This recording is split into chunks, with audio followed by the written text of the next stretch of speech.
Imagine standing before structures crafted with precision so perfect, modern engineers shake their heads in disbelief.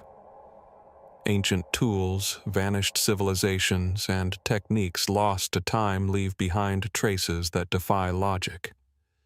From monolithic stones moved with uncanny accuracy to artifacts whose purpose remains unknown, these are mysteries that resist replication, teasing the boundaries of human understanding.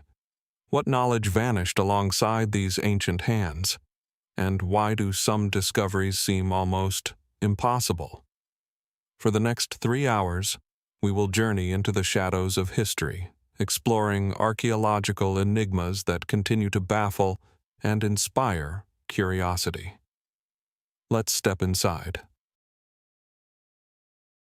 Beneath the dense canopy of ancient woodlands, where sunlight filters through twisting branches and the scent of moss lingers heavy in the air, lie the entrances to caverns that have remained largely untouched for centuries.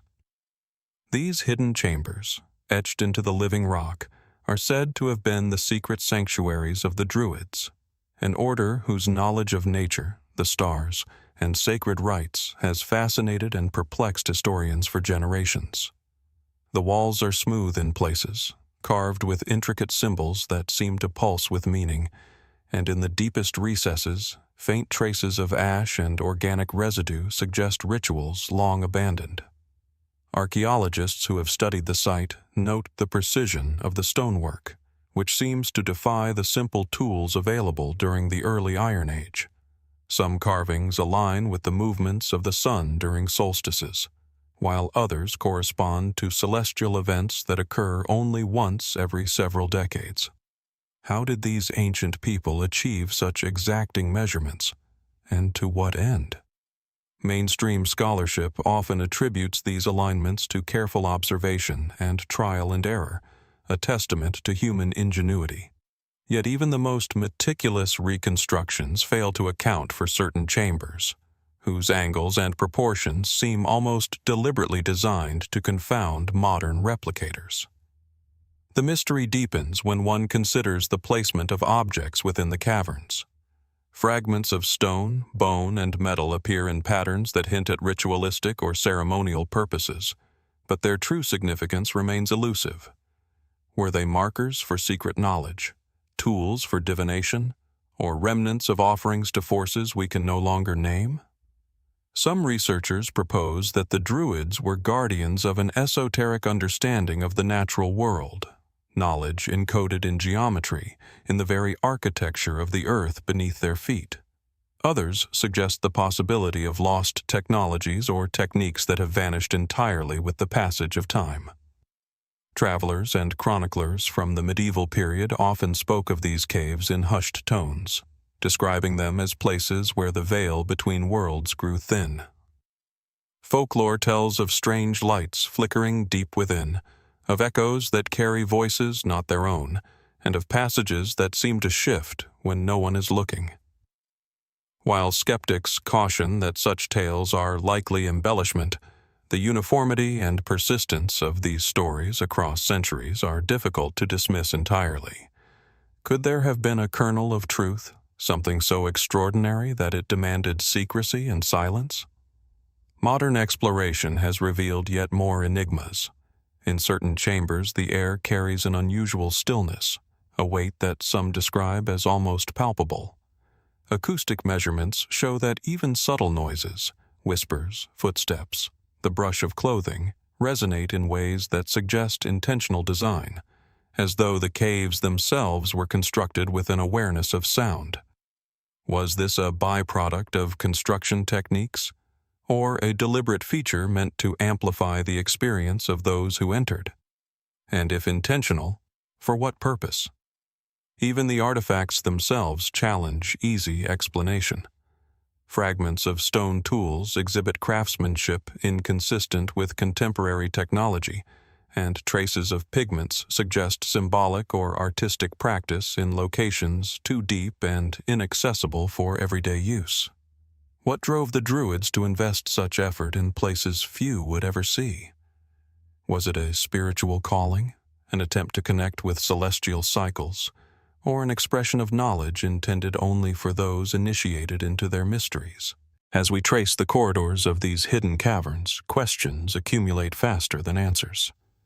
Every shadowed corner, every carved motif, every faint echo seems to hint at a larger truth, one that may never be fully known. The Druids themselves left no written records of their most sacred practices, and yet, through the silent testimony of stone and earth, they continue to speak. What were they trying to preserve? What secrets remain locked within the rock, waiting for the next curious mind to uncover them? From the shadowed sanctuaries of the Druids, we turn our gaze to the sun-baked hills of the Judean foothills, where the remains of Khirbet Qeiyafa rise quietly from the arid landscape. From a distance, the site seems unassuming, a plateau of ochre stone, streaked with wind and dust, dotted with the faint outlines of walls that once enclosed a city of remarkable purpose.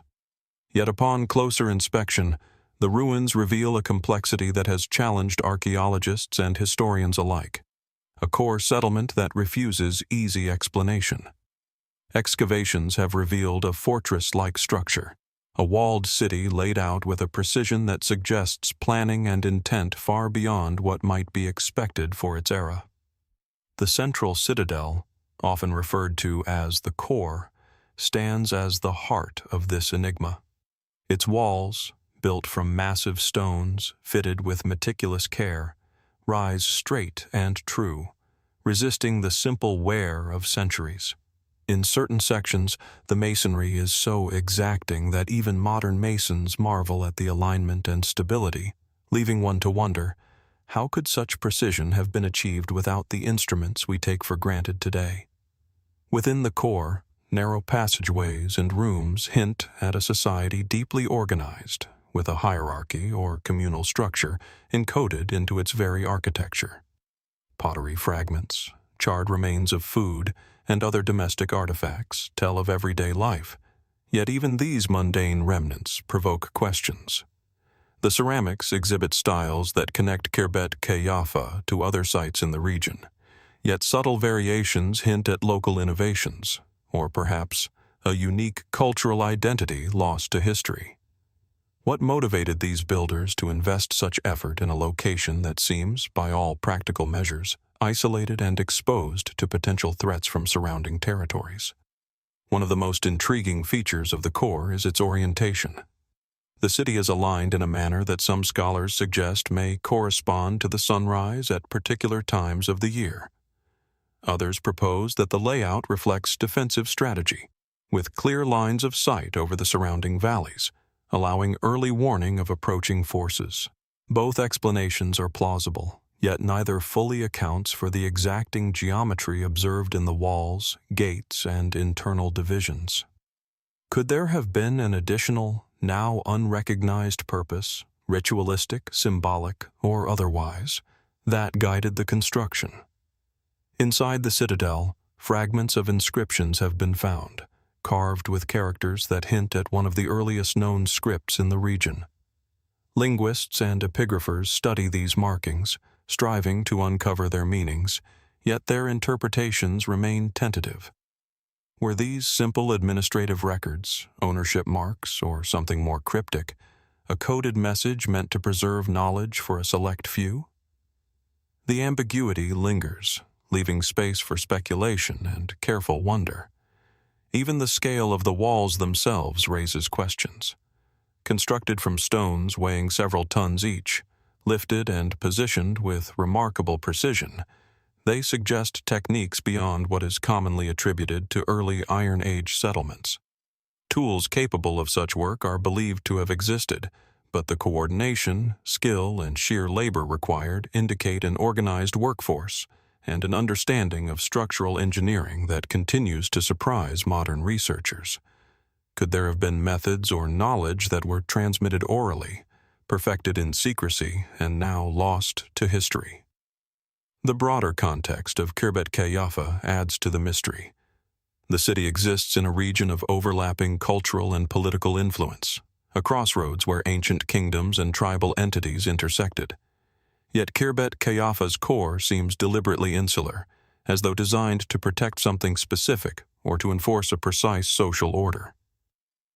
Archaeologists have noted that certain sections of the city lack conventional living spaces, while others are densely compartmentalized.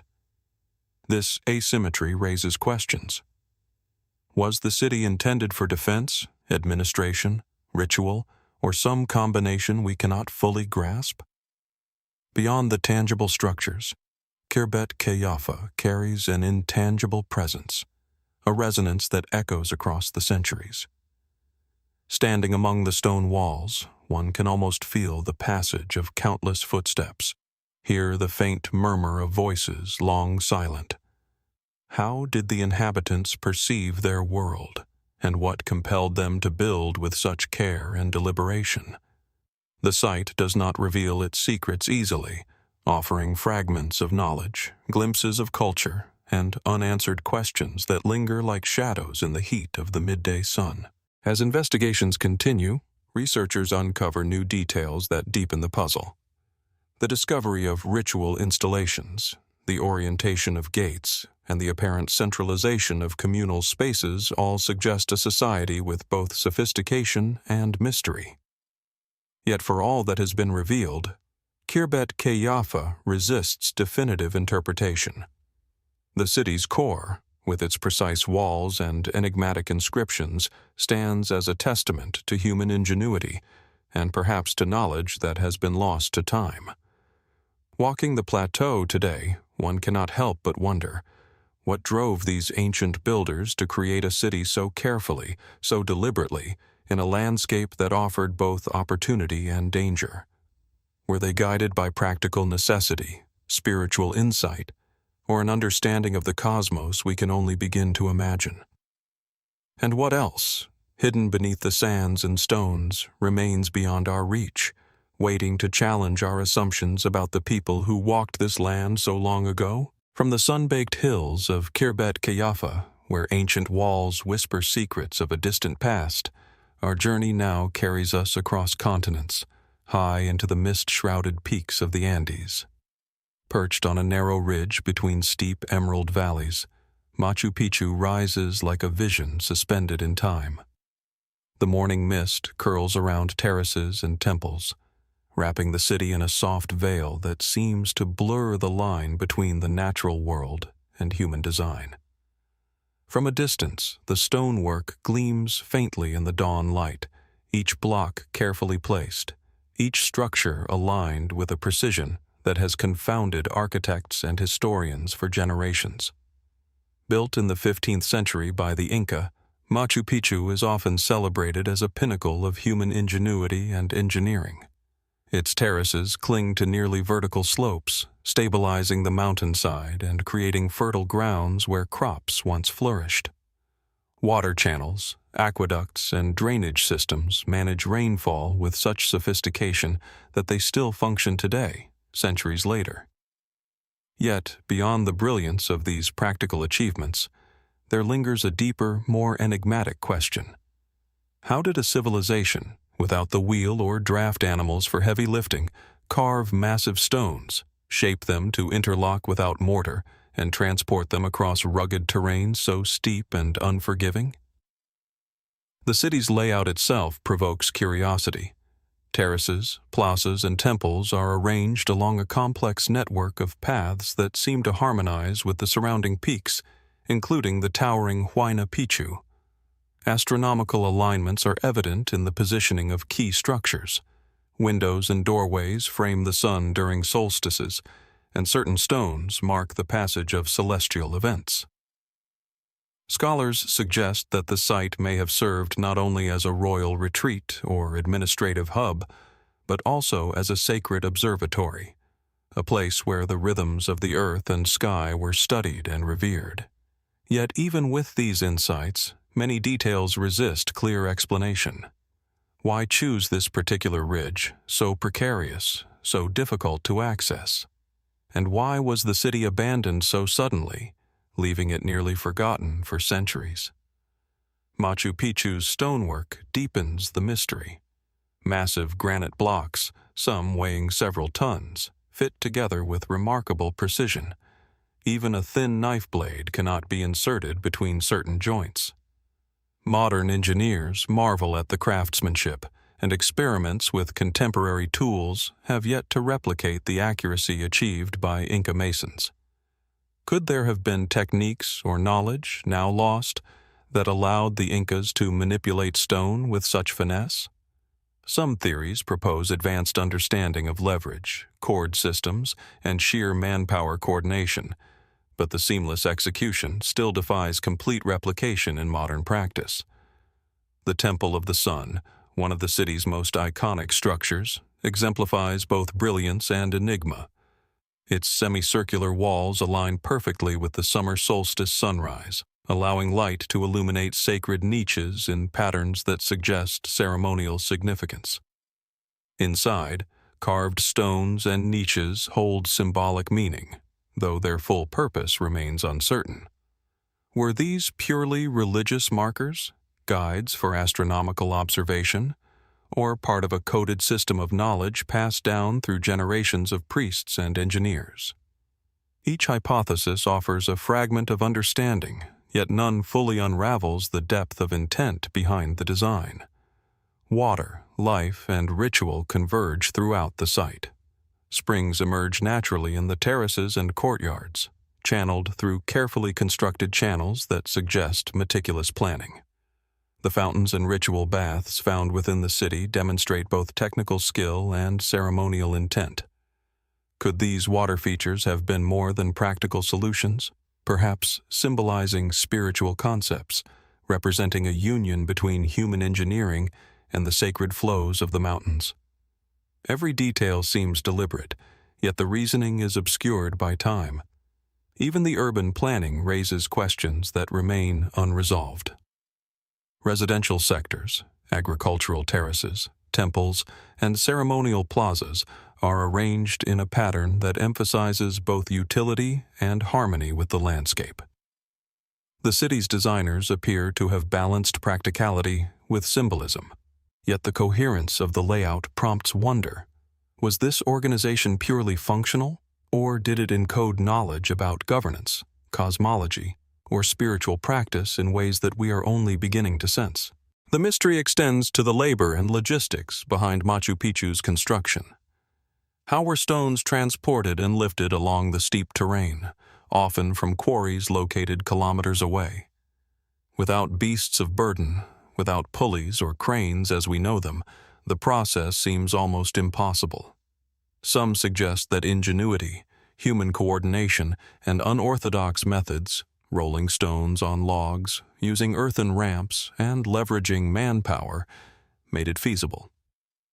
Yet the flawless results, particularly the precise fitting of irregular stones in key ceremonial structures, continue to baffle modern engineers. Beyond the physical and technical marvels, Machu Picchu exudes an aura that is harder to measure. Standing among its terraces and temples, one senses the deliberate attention to both the micro and macro scale, the relationship between stone, sky, and mountain. The air seems to hum with echoes of ancient ceremonies, as though the city retains a memory of its creator's presence. How much of what we see was practical, and how much was guided by a deeper, perhaps spiritual, understanding of the world? The surrounding landscape adds another layer to the enigma. The Urubamba River winds through the valley below, cutting deep gorges that made access difficult and defense easier. Peaks rise around the city in patterns that may have influenced the siting of key temples, corridors, and terraces. Was the choice of this location dictated solely by strategy and aesthetics, or was there an awareness of cosmic and energetic principles now forgotten that informed the selection? Machu Picchu, with its soaring terraces, flawless stonework, and intricate urban plan, reminds us that human history contains chapters of astonishing skill and knowledge. Its mysteries remain unresolved, the methods, the intent, the vision behind every stone. We are left to ponder, to reconstruct possibilities in our minds, to imagine the lives and minds of those who built a city so daring, so deliberate, and so harmonious with its environment. What other insights, buried in plain sight or hidden in plain stone, are still waiting to challenge our assumptions about the ingenuity of the past?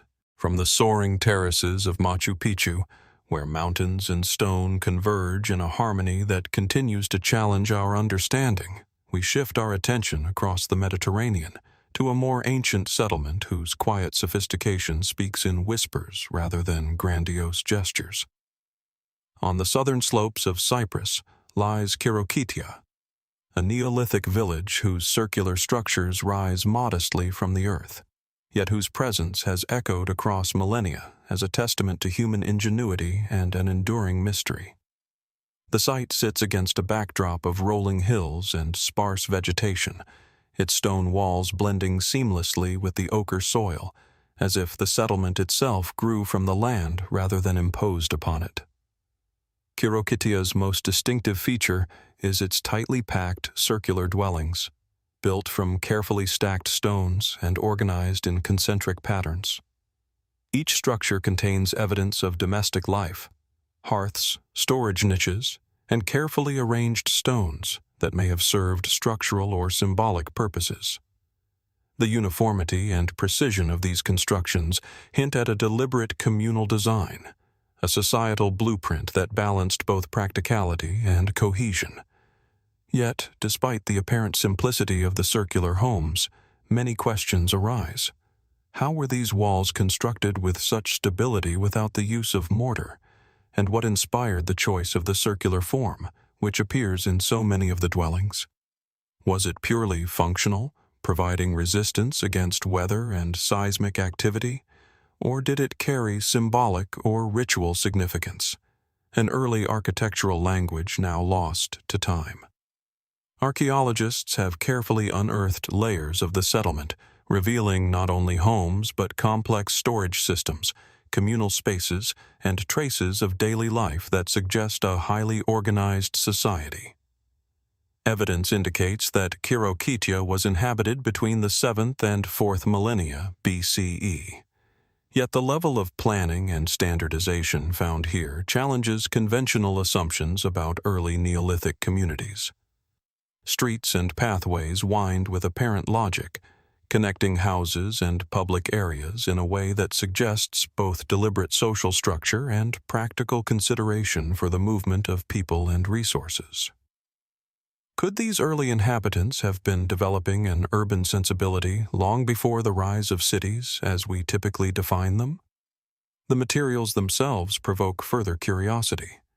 Stones are meticulously selected and shaped, often fitting together with surprising precision. Small modifications to stone surfaces suggest an awareness of stability, of how weight and pressure could be distributed to prevent collapse. While these techniques may seem simple compared to later civilizations, they nonetheless demonstrate a nuanced understanding of structural principles that would not commonly be associated with a Neolithic settlement. Were these methods purely practical, or did they reflect an experimental tradition, knowledge passed down through generations and refined over centuries? Beyond the physical structures, Khirokitia offers subtle clues to social and spiritual life. Some dwellings appear to contain carefully arranged hearths, perhaps indicating ritualized activity or communal gatherings. Animal remains, seeds, and pottery fragments hint at dietary habits and agricultural practice, yet patterns emerge that suggest more than mere survival. Certain areas of the village show concentrations of objects that may have been symbolic, perhaps markers of family units, social hierarchy, or spiritual observance. Could it be that these early settlers encoded aspects of their worldview into the very layout of their homes, communicating ideas that transcend the millennia? The site's defensive features also invite speculation.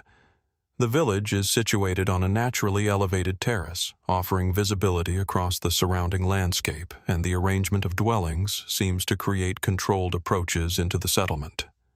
Was this a pragmatic response to potential threats from neighboring communities? Or was the orientation influenced by other considerations, astronomical, environmental, or ritualistic? The precision of alignment and the apparent coherence of design raise questions about the depth of planning and the knowledge required to coordinate construction on such a scale. Khirokitia's abandonment adds another layer to its mystery. For reasons that remain uncertain, the village was systematically vacated at the end of the 4th millennium BCE. Signs suggest that structures were intentionally dismantled or burned, yet the motive behind this departure remains speculative. Was it environmental change, resource depletion, social conflict, or a combination of factors? Or might the village have served a purpose that had run its course, leaving its residents to carry their knowledge and traditions elsewhere? The silence left in the aftermath offers no clear answers, only the enduring imprint of human creativity etched into stone. Even today, as visitors walk the remnants of circular walls and stone foundations, there is a palpable sense of connection to a civilization that predates written records. The simplicity of the forms belies the sophistication of the planning, the thoughtfulness of design, and the care evident in every structure. How did these early architects conceive of communal space, balance domestic needs with social organization, and integrate symbolic meaning into their built environment? The questions linger, unspoken yet insistent, inviting reflection on the ingenuity and subtlety of Neolithic life. Khirokitia challenges our assumptions about the past.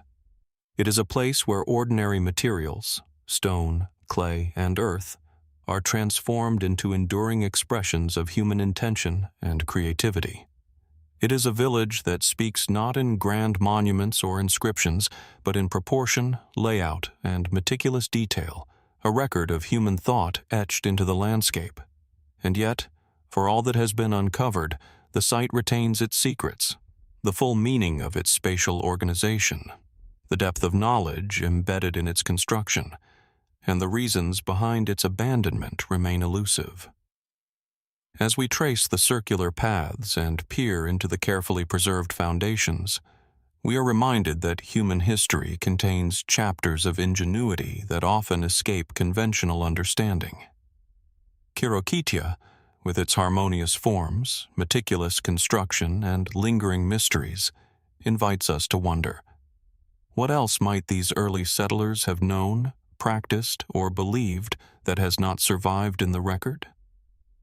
What hidden knowledge lies embedded in these stones, waiting for the next careful observer to piece together the story of a civilization that has long vanished from the world, yet continues to speak through the very structures it left behind? From the circular walls of Khirokitia, where Neolithic ingenuity reveals the careful thought of an ancient society, we move now across continents and millennia to the arid landscapes of Rajasthan, India. There, nestled in the village of Abhaneri, lies Chand Baori, a monumental stepwell that plunges into the earth with a precision and scale that continues to captivate historians, architects, and travelers alike. From above, the structure appears as a dizzying geometric pattern. 3,500 narrow steps descend in perfect symmetry over 13 stories, forming an intricate lattice that seems both practical and profoundly deliberate. The sunlight casts sharp angles across the tiers, highlighting the rhythm and repetition of this architectural marvel, while shadows deepen the sense of mystery that hangs in the air. Stepwells like Chand Baori were built to provide water in a region where the climate is harsh and seasonal rains are unreliable. Yet even considering the practical necessity, few constructions in history match the combination of engineering complexity, aesthetic precision, and sheer scale found here. The descent feels almost endless. Each step seems measured, each platform carefully planned to ensure both access and safety. Scholars have documented the hydraulic ingenuity. The well collects and preserves rainwater, channels it efficiently, and maintains structural integrity despite centuries of erosion and shifting soil. But technical mastery alone does not fully explain the meticulous beauty of Chand Baori, nor the ambitious vision required to construct such a site. The walls and steps themselves are more than functional. They are sculptural, lined with intricate carvings and motifs that suggest an artistic and symbolic dimension. Some depict deities, animals, and dancers, each figure carved with detail and care that hints at the culture's reverence for both art and ritual. These images raise further questions. Were they purely decorative, or did they serve a symbolic or spiritual function for the community? Could the carvings have been intended as a form of coded communication, encoding beliefs, practices, or cosmological understanding for those who descended into the depths? The possibility remains tantalizing, yet elusive. The sheer scale of Chand Baori challenges the limits of contemporary understanding of construction techniques. Each step, each tiered platform, required precision to ensure stability over centuries. Stones weigh several tons, and yet they were carefully positioned without modern machinery. How did the builders achieve such exact alignment? Was it through simple tools, sophisticated knowledge of leverage, or a combination of trial and error and inherited engineering traditions? And what motivated the creation of a structure that, while practical, extends far beyond the needs of a single village or water supply? The depth of the Stepwell adds another layer of intrigue. Descending into the cool shadows, one experiences a dramatic shift in environment. Temperatures drop, echoes carry in strange patterns, and the air becomes almost reverent in its stillness. The design itself appears to create both utility and atmosphere. A place to collect water, yes, but also a sanctuary of contemplation or ceremony. Could Chand Baori have served multiple purposes? A fusion of practicality and spiritual or social function? Its geometric precision and the deliberate repetition of forms suggest intentionality that goes beyond mere necessity. Historians estimate that Chand Baori was constructed during the 8th to 9th century CE, yet the precision of its stonework rivals that of structures built centuries later. The alignment, symmetry, and structural integrity indicate not only technical skill, but an understanding of geometry, load distribution, and human behavior. Yet, despite centuries of study, scholars have struggled to replicate the Stepwell's construction methods fully. How was knowledge of these techniques acquired, transmitted, and executed with such accuracy in a time without formal engineering institutions as we understand them today? Beyond the construction, Chand Baori's context invites further reflection. Stepwells in Rajasthan were often linked to social gatherings, ritual activity, and seasonal festivals, serving as focal points of community life. Chand Baori, however, is exceptional even among these in scale and sophistication. Was this a reflection of extraordinary patronage, of a ruler's ambition, or does it hint at a deeper understanding of urban planning, hydraulic engineering, or symbolic landscape architecture that has been partially lost to history? The interplay between function and form seems deliberate, as if every angle, step, and shadow was considered not just for utility, but to communicate meaning to those who descended into its depths. Even the acoustics of Chand Baori are remarkable. Voices echo through the tiers, carrying in ways that amplify whispers and song, suggesting a possible awareness of sound design, whether intentional or serendipitous. Did the builders consider the auditory experience, integrating it into the spatial and symbolic environment, or is this an accidental byproduct of the geometric layout? Either way, it adds a sensory layer to the mystery, allowing us to imagine the experience of villagers, priests, or travelers who once moved through these tiers centuries ago.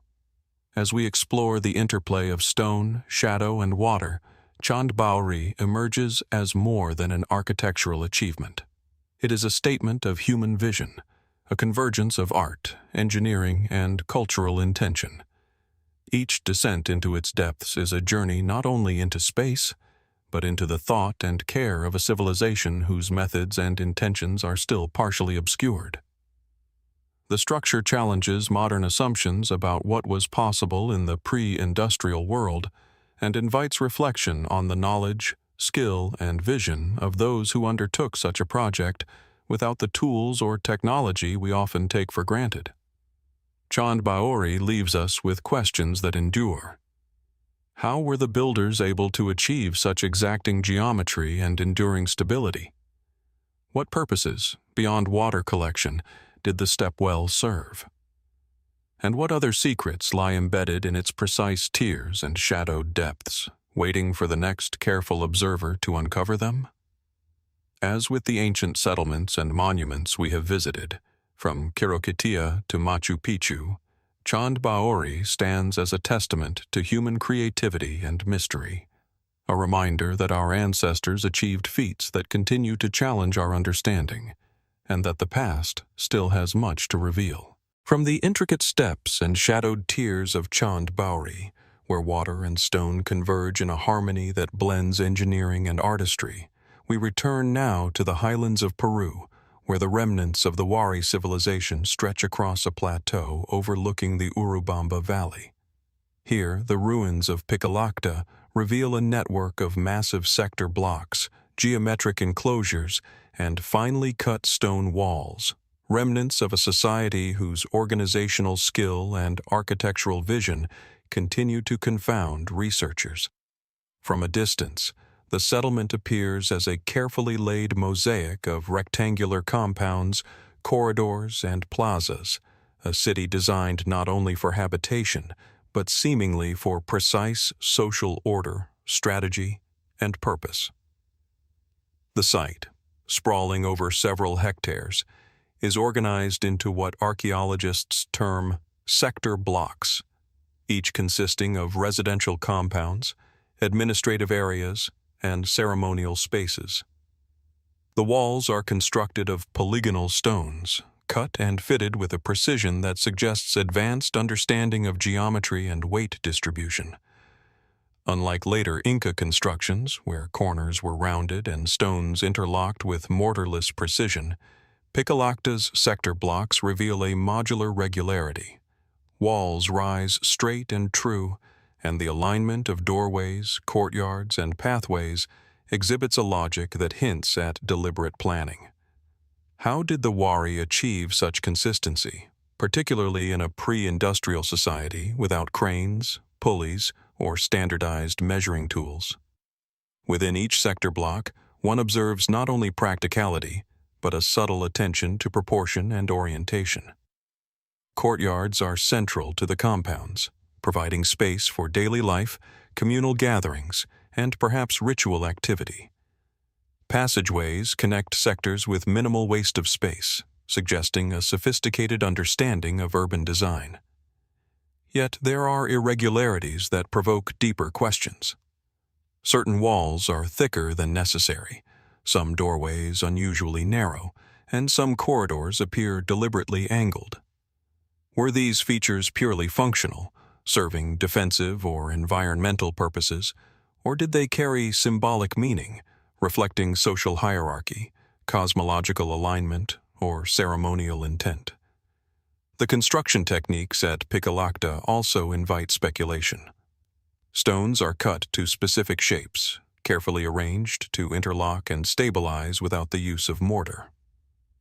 Modern attempts to replicate these methods, using only the tools believed to be available to the Wari, have highlighted the challenges of precision, weight management, and coordination across such large-scale projects. Could the builders have relied solely on experience, oral knowledge, and human labor, or might there have been techniques, lost to history, that enabled such feats with greater efficiency than we can reproduce today? Equally intriguing is the settlement's orientation. The entire complex follows a north-south alignment, with pathways and walls reflecting careful attention to cardinal directions. Certain sectors appear aligned with solar phenomena, casting shadows that shift with the seasons, hinting at an astronomical awareness embedded in urban planning. Were these alignments intentional, a way to integrate the city with celestial observation, or coincidental consequences of topography and practical necessity? Scholars debate, yet the precision of placement suggests more than mere chance. Artifacts recovered from Pikillacta offer further insight into its people, while simultaneously deepening the mystery. Ceramics, textiles, and metalwork reveal a society with sophisticated craft traditions and far-reaching trade networks. Yet within the sector blocks, traces of what may have been ritual activity, specialized enclosures, altars, and carefully deposited objects suggest layers of social or spiritual practice that remain opaque to modern interpretation. How did these practices shape daily life, governance, or the organization of space? And what knowledge, encoded in the city's very design, has been lost with the passage of centuries? The sheer scale of coordination at Pikillacta also hints at a complex social structure capable of planning, organizing, and executing construction across multiple blocks simultaneously. Labor would have needed to be directed, materials transported and shaped, and construction overseen with precision. How was knowledge of architectural principles shared across the workforce? How did the society maintain both cohesion and accuracy in the absence of written engineering manuals or formalized measuring devices? These questions linger, emphasizing the remarkable sophistication of a civilization often overshadowed by its successors. Even the walls themselves speak a subtle language. Certain stones appear deliberately smoothed, while others retain rough edges, as if the builders intended to create visual or tactile contrasts. Doorways are sometimes framed with stones that bear minute traces of carvings, and narrow channels within walls suggest drainage, airflow, or perhaps acoustic awareness. Was this intentional, a combination of aesthetics and function, or a byproduct of techniques developed for stability and longevity? Modern engineers and architects remain fascinated, yet definitive answers remain elusive. Beyond architecture, the location of Pikillacta presents additional mysteries. The settlement sits at a considerable elevation, offering strategic views of the surrounding valleys and river systems. Its placement suggests a careful consideration of defense, resource access, and environmental conditions. Yet the Wari also invested immense effort in organizing internal space, terraces, and blocks with a precision that seems disproportionate to the practical needs of security or subsistence alone.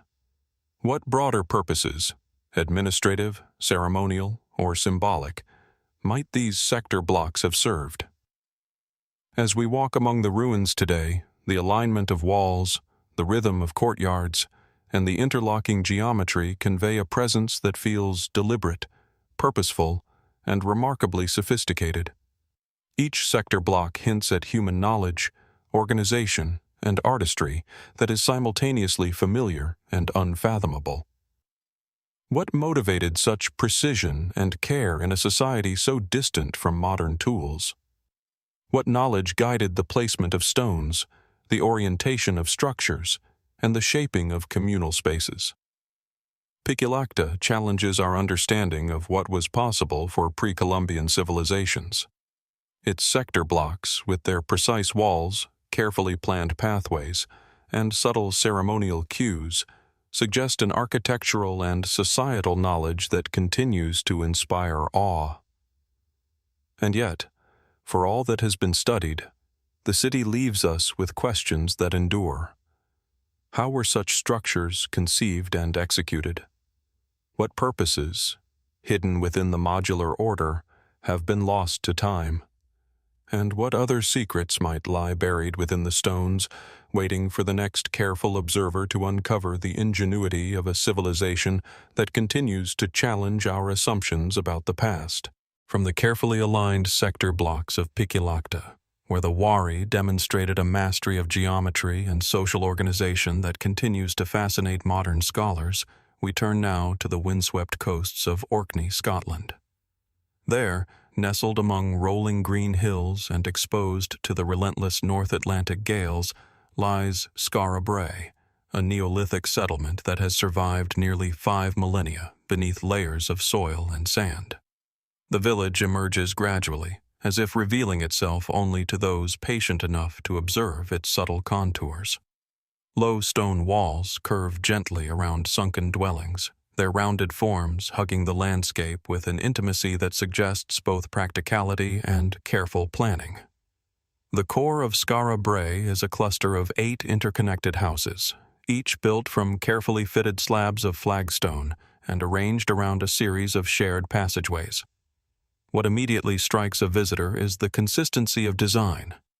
Each dwelling contains stone furniture, including beds, storage boxes, and hearths, all seamlessly integrated into the walls.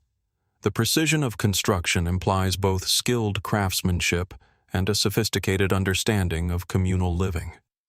How did these early inhabitants develop such architectural harmony, long before the advent of mortar, nails, or even widespread tool standardization? The settlement's preservation owes much to a natural burial beneath sand and turf, which has shielded it from the ravages of time. Yet even in this preserved state, the dwellings provoke questions that remain unanswered. Stone beds are carefully aligned along walls. Hearths occupy central positions, designed to provide heat and possibly serve as focal points for social or ritual activity. The presence of stone-built storage units within each home suggests careful planning for communal resources, perhaps even a system of shared responsibilities. What social structures or cultural imperatives guided such meticulous organization? How did this community coordinate the construction and maintenance of dwellings with such uniformity? The layout of Skara Brae also hints at defensive and environmental considerations. The houses are partially subterranean, their walls sunk into the earth to provide insulation against cold and wind. Passageways link homes, allowing movement without exposure to the harsh climate. While these practical features are evident, the uniformity and care with which each dwelling was constructed suggest more than necessity. They imply a culture that valued planning, consistency, and perhaps symbolic coherence. Could the arrangement of homes have carried meaning beyond function, ritual, social hierarchy, or a reflection of cosmological understanding? Artifacts recovered within Skara Brae deepen the mystery. Stone tools, bone implements, and decorative items indicate a people adept at crafting for both utility and aesthetic expression. Items such as beads, carved figurines, and incised stones hint at spiritual or symbolic practice, though the full significance of these objects remains elusive.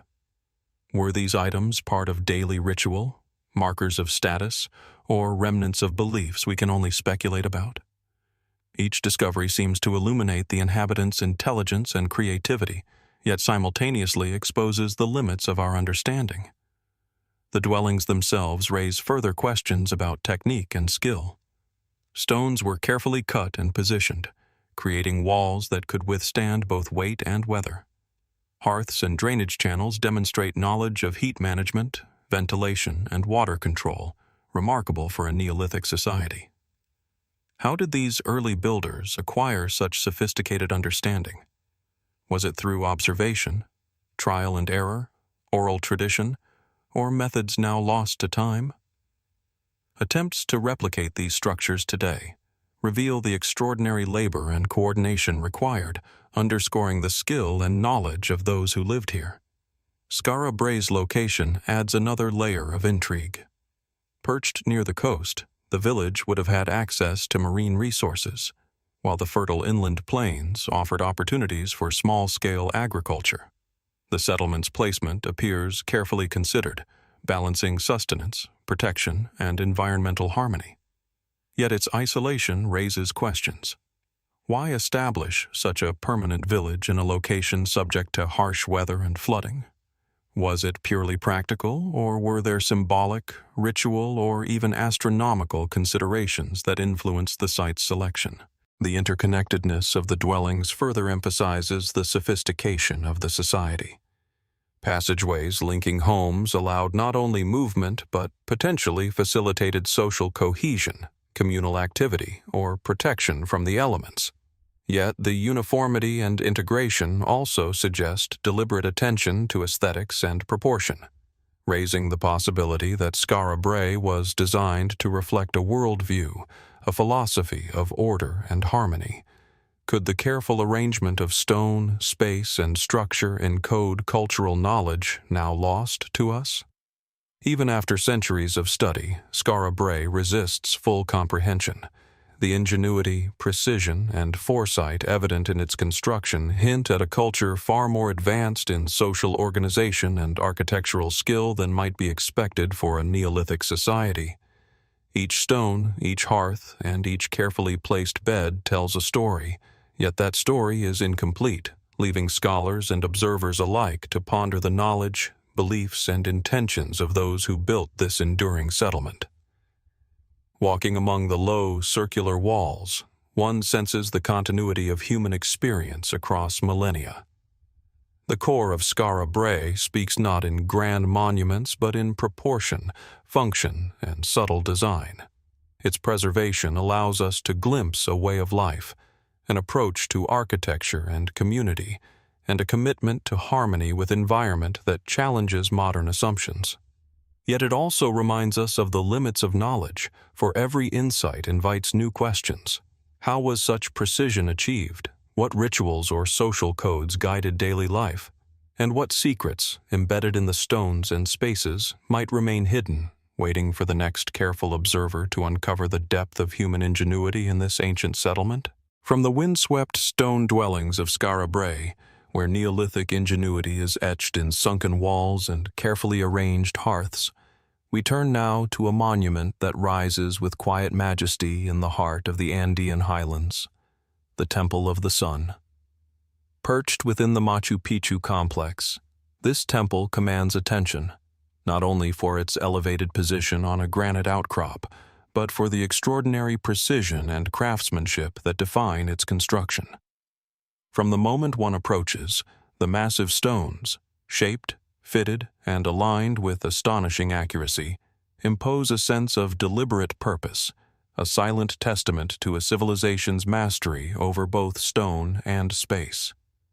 The Temple of the Sun, known locally as the Torreon, is a semicircular structure built around a massive granite boulder, which itself forms part of the wall. The curvature of the temple seems almost organic, following the natural contours of the rock, while simultaneously serving a deliberate architectural function. Windows cut into the walls frame the rising sun at specific points during solstices, bathing niches and altars in golden light. This alignment is precise, a deliberate choreography of stone and celestial movement. Scholars suggest it was used for astronomical observation, perhaps marking key dates in the Inca calendar. Yet the execution is so exacting that questions linger. How did the builders achieve such alignment with the tools available at the time? Inside the temple, the craftsmanship is equally remarkable. Stone blocks, some weighing several tons, are cut and placed without mortar, their seams so tight that even a knife blade cannot be inserted. Modern engineers struggle to replicate this precision with contemporary equipment, highlighting the extraordinary skill and knowledge possessed by Inca masons. How did they transport and position stones of such size along rugged terrain without the wheel or draft animals? Were their techniques and methods now lost to history, passed down through oral tradition and hands-on apprenticeship? Or might there have been an intuitive understanding of leverage, weight distribution, and structural stability that modern science has yet to fully grasp? The temple also contains ceremonial niches carved into the stone, their purpose still debated. Some suggest they held offerings or sacred objects. Others propose that they functioned as focal points for rituals designed to honor Inti, the sun god.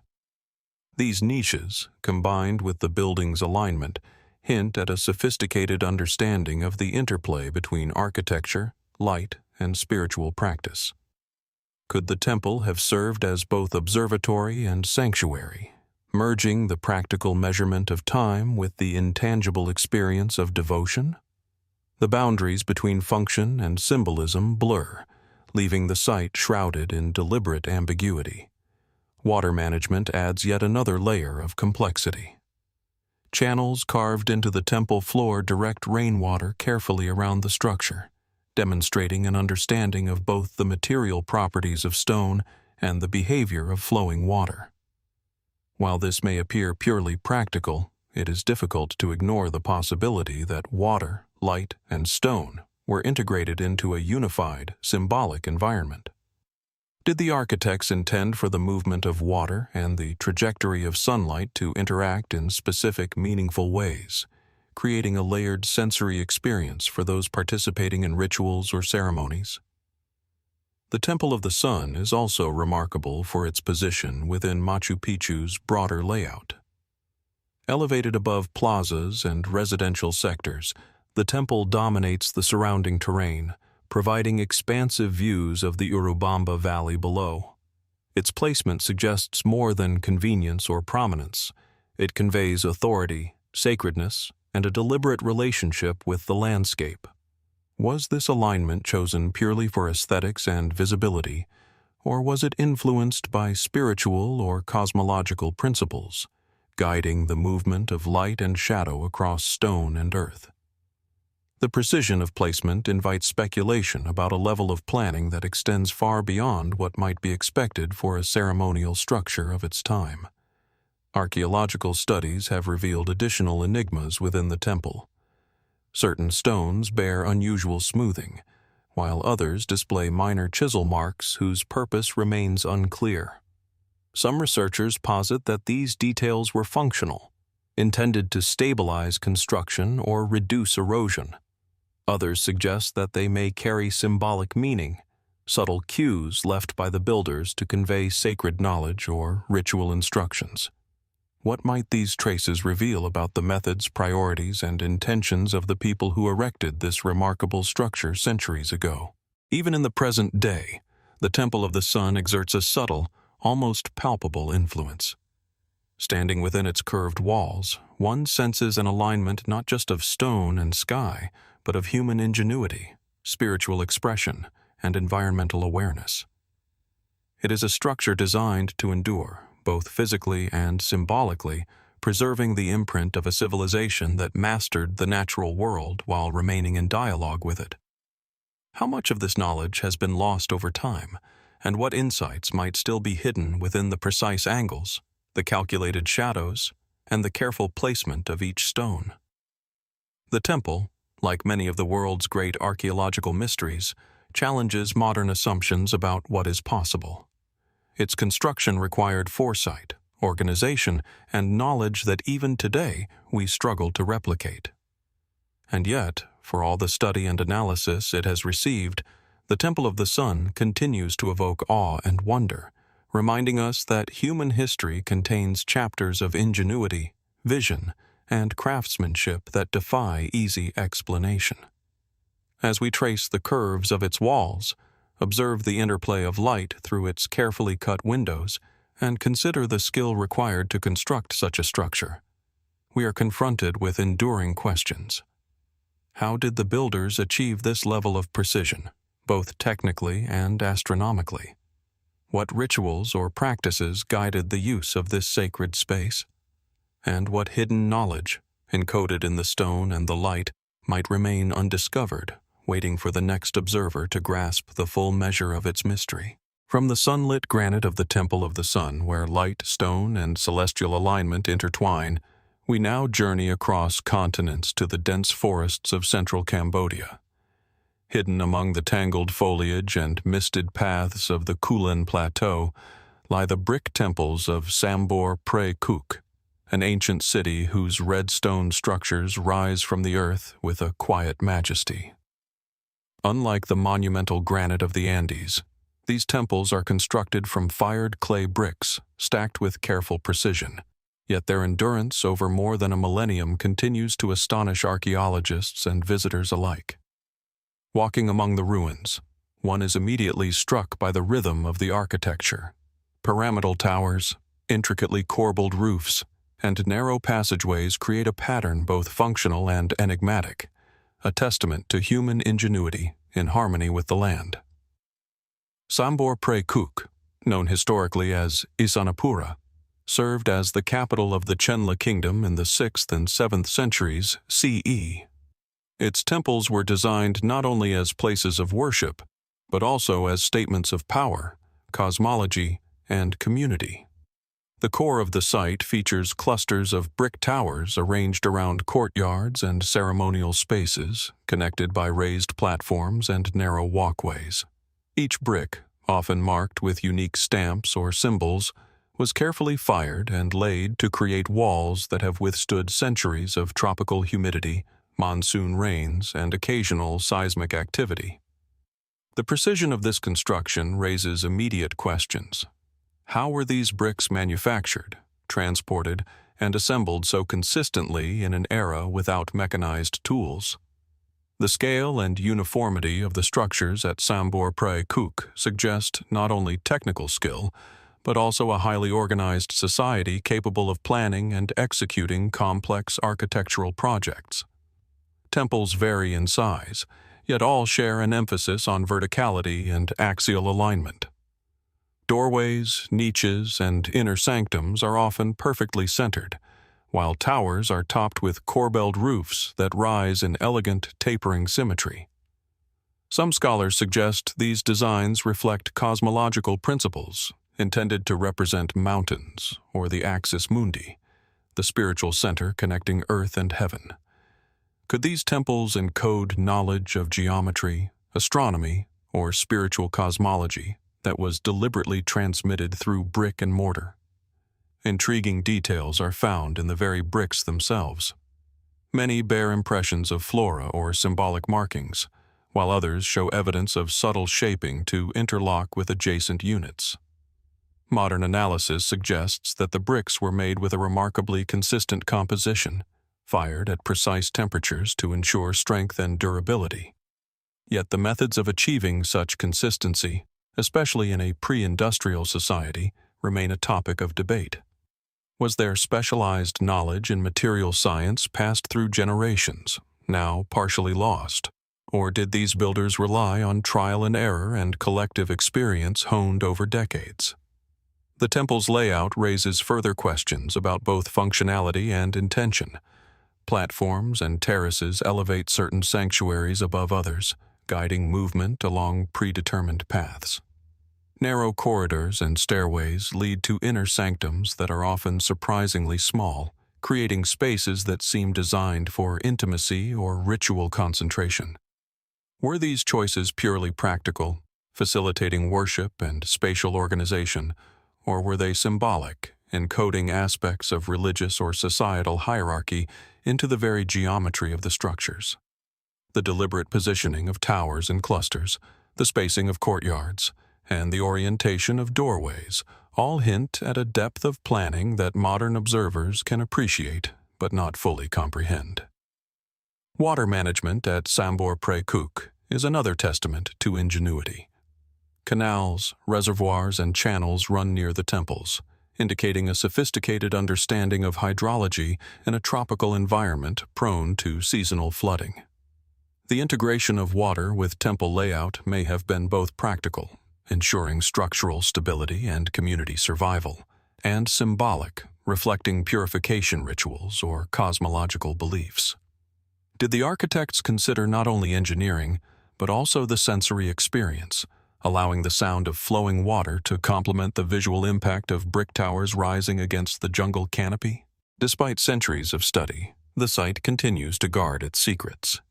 Carved stone lintels, reliefs depicting mythological scenes, and scattered inscriptions provide tantalizing clues about religious practice and daily life. Yet many questions remain unresolved. The exact techniques for brick production, the methods for raising and placing massive structures, and the symbolic meaning of repetitive geometric motifs all elude complete explanation.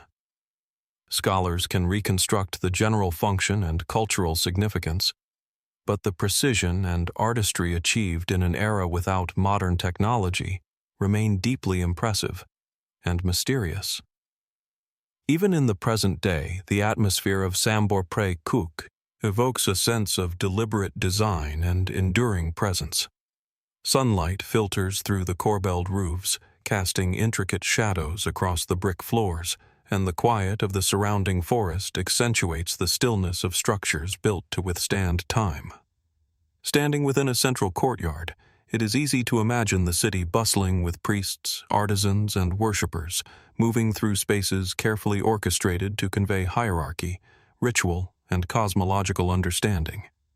And yet, the subtleties of construction, alignment, and symbolic layering continue to elude full comprehension.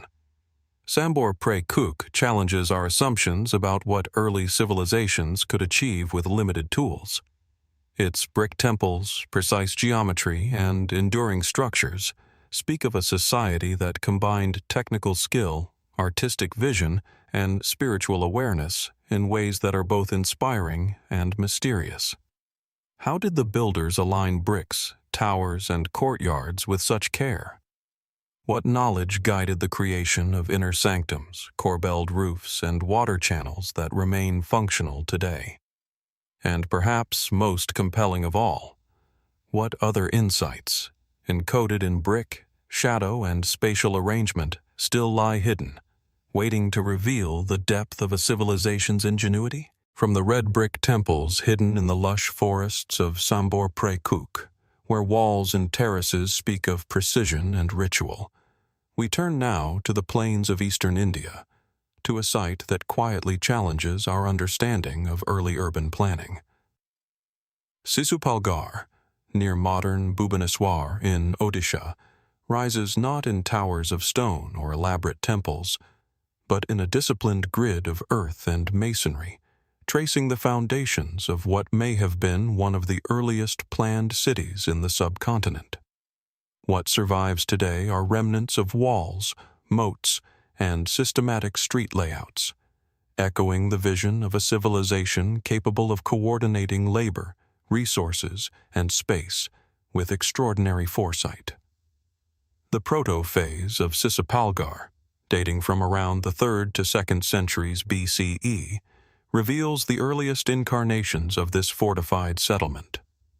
Here, the evidence suggests a society that understood both defense and domestic order, designing walls thick enough to withstand intrusion while planning streets, pathways, and drainage systems with remarkable regularity. Excavations have uncovered foundations of rectangular and square houses, arranged along orthogonal grids that intersect with careful precision. Even at this early stage, the site exhibits a level of urban foresight rarely attributed to civilizations of comparable antiquity. How did these early planners conceptualize such spatial organization, and what methods did they employ to translate vision into durable reality? The fortification walls themselves are a study in both ingenuity and restraint. Constructed from locally sourced laterite blocks, these walls stretch over several kilometers, enclosing a space that demonstrates deliberate symmetry and balance. Bastions and gateways punctuate the enclosure at regular intervals, creating controlled access points while maintaining continuity in design. The scale of construction implies sophisticated logistics, moving tons of stone, coordinating labor, and maintaining alignment across vast distances, all without modern surveying instruments. Could there have been techniques, now lost, that enabled such uniformity and efficiency in a proto-urban context? Within the enclosure, evidence of streets and residential areas suggests a level of planning uncommon for the period. Streets appear to follow a grid system, intersecting at near-perfect right angles, and plots for dwellings are uniform in size. Each house foundation hints at domestic sophistication, with provisions for storage, hearths, and possibly communal interaction. The consistency in design raises profound questions. Were these plans dictated by social hierarchy, religious custom, environmental necessity, or a combination of factors? And how did the inhabitants coordinate construction across such a large scale while maintaining uniformity and coherence? Water management further demonstrates the early inhabitants' technical knowledge. Drainage channels and carefully positioned wells indicate awareness of both sanitation and resource distribution, ensuring that water flow could be controlled during seasonal rains.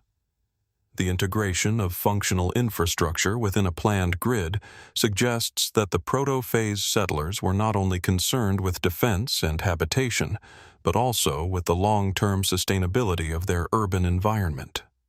How much of this planning emerged from necessity, and how much reflects a deliberate vision of societal organization? Artifacts from the site, pottery, beads, and tools, provide glimpses into daily life, yet also hint at unexplained sophistication. Certain ceramic forms are standardized in dimension, suggesting controlled production methods. Metal implements, though rare, display surprising uniformity, hinting at specialized knowledge of crafting and metallurgy. These details raise further questions. Did the city's planners establish protocols for craft and trade to ensure consistency, or did these standards arise organically within workshops and families? How advanced were these proto-urban inhabitants in coordinating labor, training artisans, and maintaining quality across the settlement? The placement of Sisupalgarh itself remains significant. The city occupies a defensible plateau, yet it is also strategically positioned near fertile plains and water sources. The combination of natural advantage and meticulous planning suggests intentionality beyond mere survival.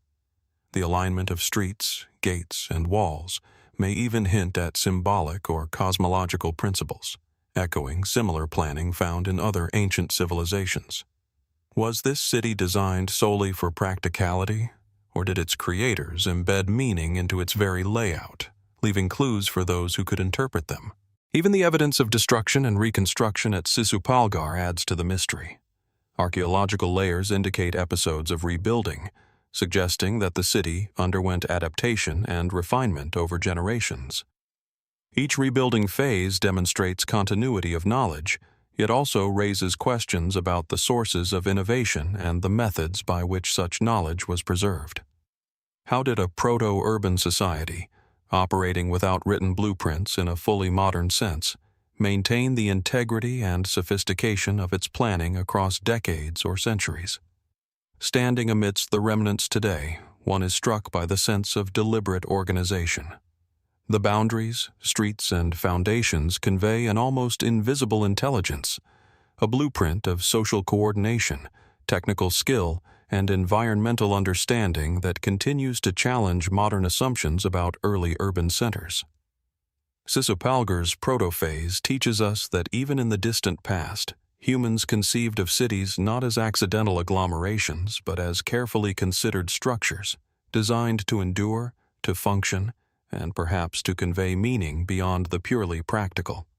Yet, for all that has been uncovered, Sisupalgarh remains enigmatic.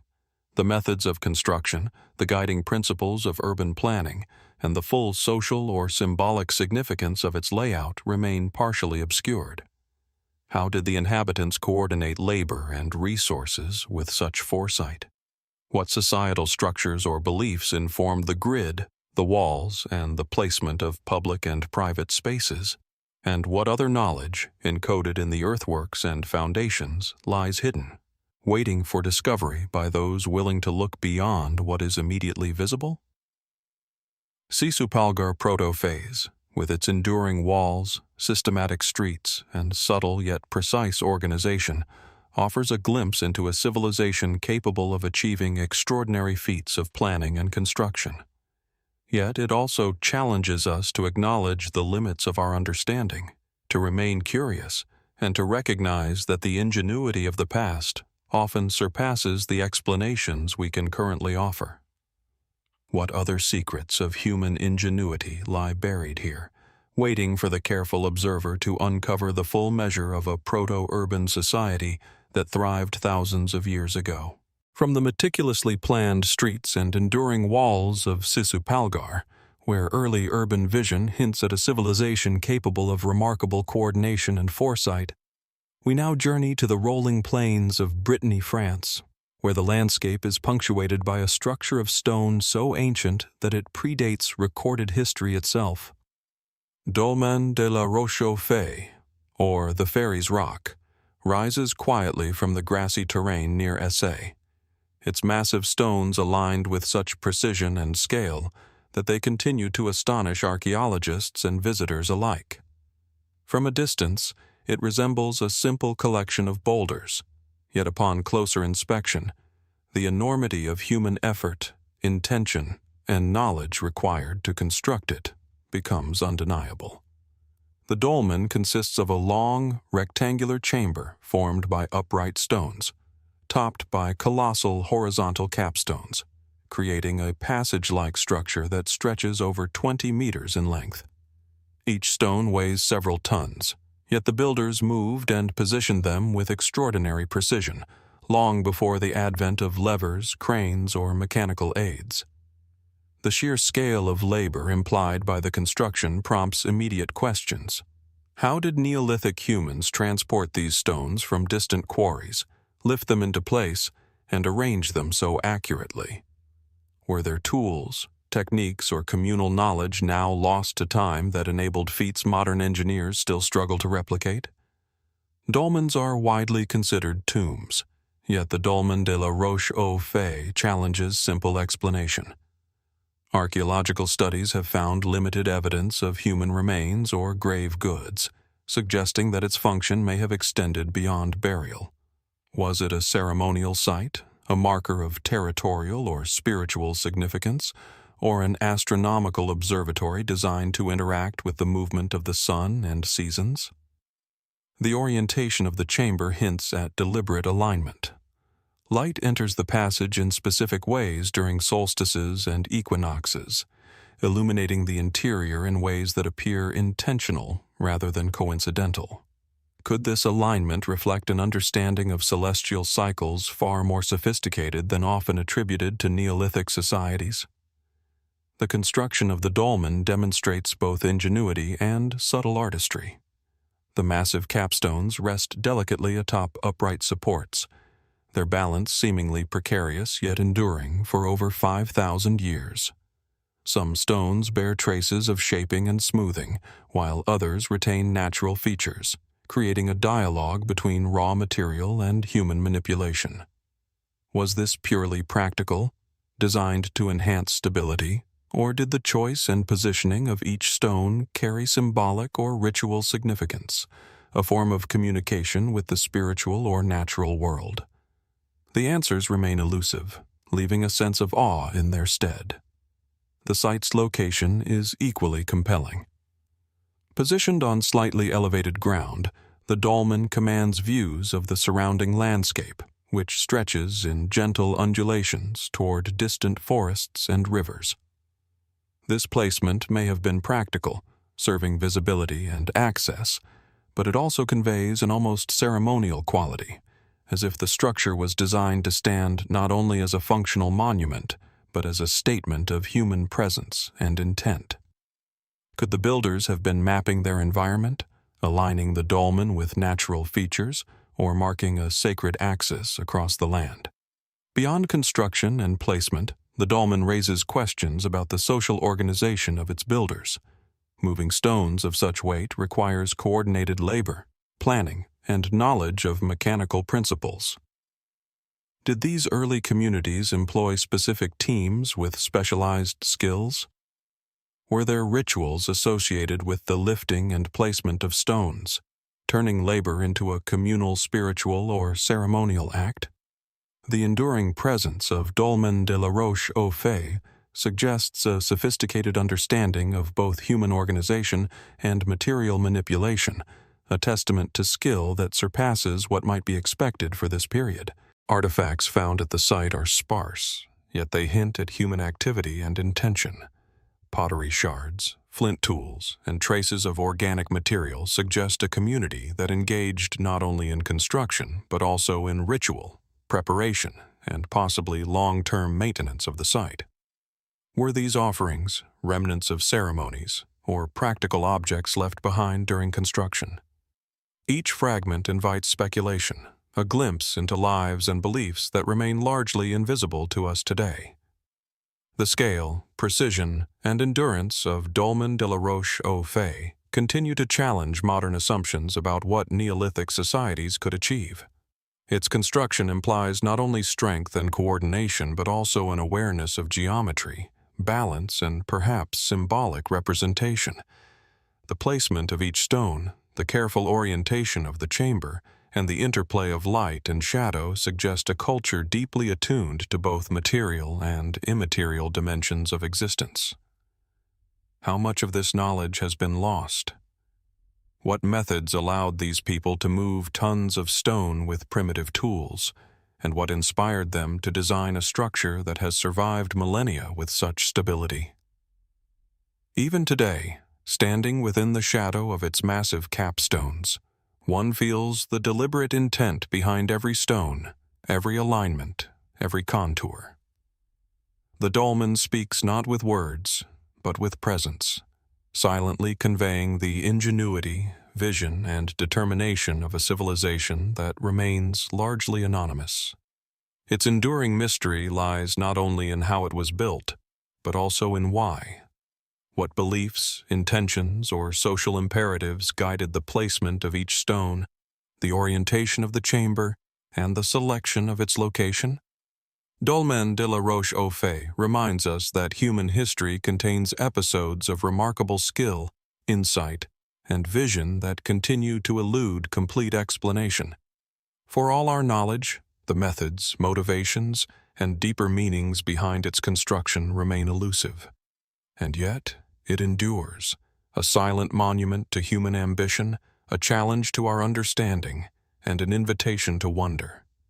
What other secrets lie hidden within its massive stones, waiting to be revealed by those willing to observe, question, and imagine the minds of people who lived thousands of years before us? From the ancient stones of Dolmen de la Roche-aux-Fées, where Neolithic hands moved massive rocks with precision and vision, we now journey across continents to the misted highlands of western Guatemala.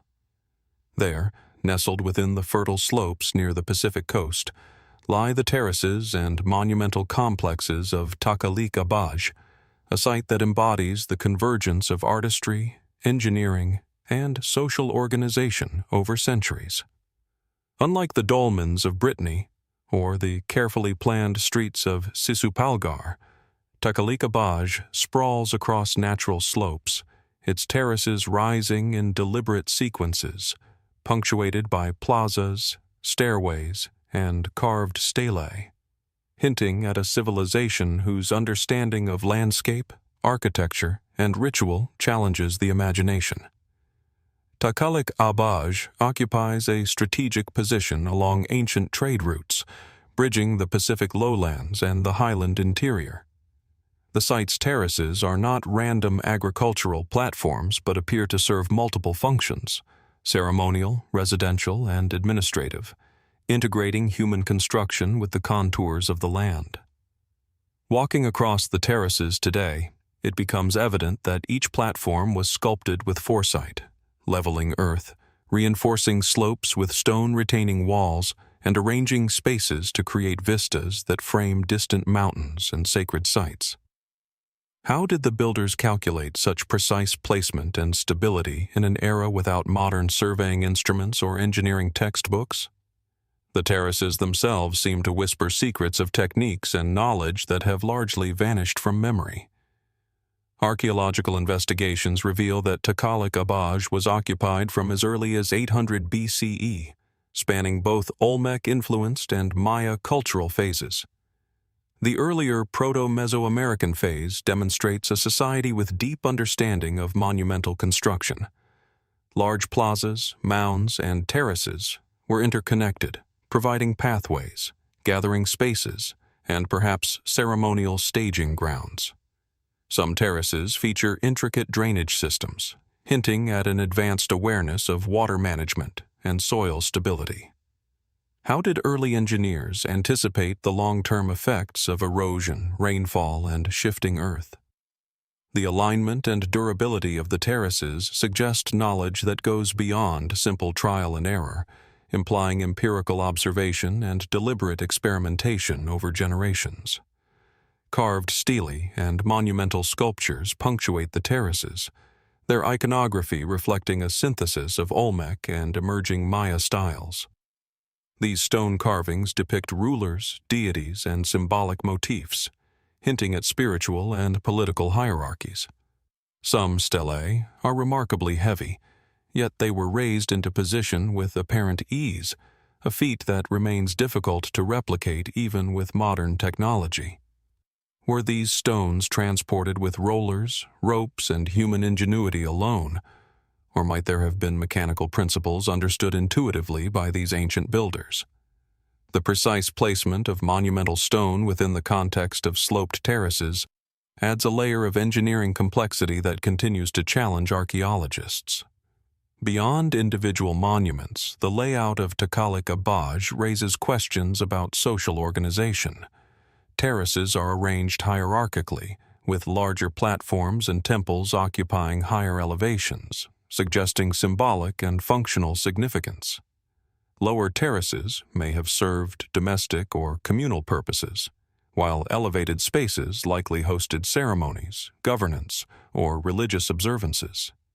The movement of people across terraces, via stairways and ramps, creates a rhythm of ascent and descent, hinting at intentional choreography of space and experience. Did these terraces encode social structure, spiritual progression, or both? And how much knowledge was required to design a site where topography, construction, and ritual converged so seamlessly? Water management and soil preservation at Takalik Abaj are particularly striking. Retaining walls, drainage channels, and carefully compacted terraces indicate an advanced understanding of environmental interaction. The builders harnessed rainwater and stabilized slopes, ensuring that the terraces could support long-term habitation and ceremonial activity. Such integration of function and design suggests a holistic approach to construction, one that combined practical engineering with aesthetic and symbolic consideration. How much of this knowledge was experimental, and how much reflected inherited wisdom passed down over generations? The ceremonial dimension of the site deepens the mystery. Carved altars, offering pits, and sculpted thrones reveal a society in which architecture and ritual were inseparable. The positioning of stelae and altars on terraces appears deliberate, allowing sunlight and shadow to interact with carved surfaces at specific times of day or year. Could these alignments reflect astronomical knowledge, a ritual calendar, or symbolic cosmology? The terraces themselves may have been stages for observation, performance, or ceremony, merging the practical, the political, and the spiritual into a single integrated environment. Artifacts recovered from Takalik Abaj further highlight the skill and sophistication of its inhabitants. Ceramics, jade figurines, and obsidian tools demonstrate craftsmanship, trade networks, and cultural connectivity across Mesoamerica. Certain artifacts appear deliberately standardized, while others display subtle variations, suggesting both adherence to tradition and innovation within craft practices. How did a society without written engineering manuals maintain such high levels of precision in both construction and material culture? And what methods allowed knowledge of ceremonial placement, terrace construction, and monumental engineering to persist over centuries? Even today, the terraces evoke a sense of deliberate intention. Walking along the platforms, one can sense the interaction of earth, stone, and human vision. The staggered levels guide movement and sightlines, revealing vistas that frame distant mountains, sacred water sources, and the horizon itself. This awareness of perspective, proportion, and alignment underscores a level of sophistication that challenges modern assumptions about early Mesoamerican civilizations. Did the builders conceive of terraces purely as functional spaces, or did they embed symbolic meaning into every step, every rise, every platform? The scale and endurance of Takalik Abaj remain remarkable. Centuries of erosion, earthquakes, and human activity have altered the landscape, yet the terraces endure, retaining their original organization and intent. Such longevity speaks to careful planning, precise execution, and an understanding of materials and terrain that continues to fascinate modern scholars. How did a society without modern tools achieve both stability and aesthetic coherence at such a scale? And what knowledge, whether of geometry, astronomy, or ritual symbolism, remains hidden in the terraces, waiting to be uncovered by those willing to look closely? Takalik Abaj reminds us that human ingenuity is not confined to stone towers or grand temples alone. Here, across a series of interconnected terraces, we witness the convergence of engineering, environmental awareness, ceremonial purpose, and social organization. Each terrace, each platform, each carefully placed stela speaks of a civilization capable of integrating knowledge across multiple domains. And yet, the site retains its mysteries. The full extent of its planning, the methods of construction, and the symbolic meanings encoded within its layout remain tantalizingly out of reach. What other insights lie hidden, embedded in earth, stone, and shadow, waiting for the next careful observer to decipher the ingenuity of a civilization that mastered landscape and ritual with unparalleled precision? From the carefully sculpted terraces of Takalik Abaj, where early Mesoamerican builders blended engineering, ritual, and environmental mastery, we now traverse northward to the rugged Altiplano of Zacatecas, Mexico, to explore a site steeped in mystery and history, La Quemada. Perched atop a rocky hill, this ancient settlement dominates the surrounding plains, its stone structures rising in a staggered sequence that suggests deliberate design, strategic foresight, and ceremonial purpose. Even today, approaching the site from below, the sight of its walls, stairways, and platforms evokes a sense of awe, a city etched into the rock, surviving centuries of wind, rain, and seismic tremors. La Quemada, which translates as the burnt place, encompasses over 400 structures, including plazas, temples, ball courts, defensive walls, and terraces. The central zone is organized along a natural ridge, with massive stone platforms connected by stairways that seem to defy gravity, each step and block carefully shaped and positioned. The construction is remarkable not only for scale but for precision. Stones fit together with minimal gaps, and walls rise at consistent angles, forming terraces that blend with the natural contours of the hill. How did the builders coordinate the movement of such enormous stones across steep and uneven terrain? And what inspired the architectural vision that could transform a jagged promontory into an organized cityscape? Archaeologists date the occupation of La Quemada to roughly 500 to 900 CE, though evidence suggests the site may have earlier origins. The city's design combines practical defensive considerations with ceremonial sophistication. The location atop a hill provides natural fortification, with access controlled by narrow stairways and gates. Yet the platforms and plazas indicate communal and religious functions as much as military strategy. The combination of fortification and ritual planning raises questions. Were these terraces, stairways, and walls constructed primarily for protection, for spiritual observance, or as a deliberate expression of power and authority? The duality of function blurs the line between everyday life and sacred space. The terraces themselves are engineering feats. Massive stones, some weighing several tons, were quarried, transported, and fitted together without mortar, forming walls that have endured centuries of environmental stress. Modern engineers struggle to replicate such feats, even with contemporary technology, highlighting the remarkable ingenuity of La Quemada's builders. How did a pre-industrial society lift and place stones of such size with such precision? Were there unknown techniques or tools that facilitated this construction? And to what extent was trial, intuition, or collective knowledge responsible for the alignment and stability we see today? The city's layout suggests a sophisticated understanding of both topography and human movement. Stairways ascend steep slopes in calculated sequences, connecting lower plazas to elevated platforms where temples and ceremonial structures dominate. Central plazas provide open space for gatherings or ritual performances, their dimensions and placement seemingly calculated to accommodate large groups of people.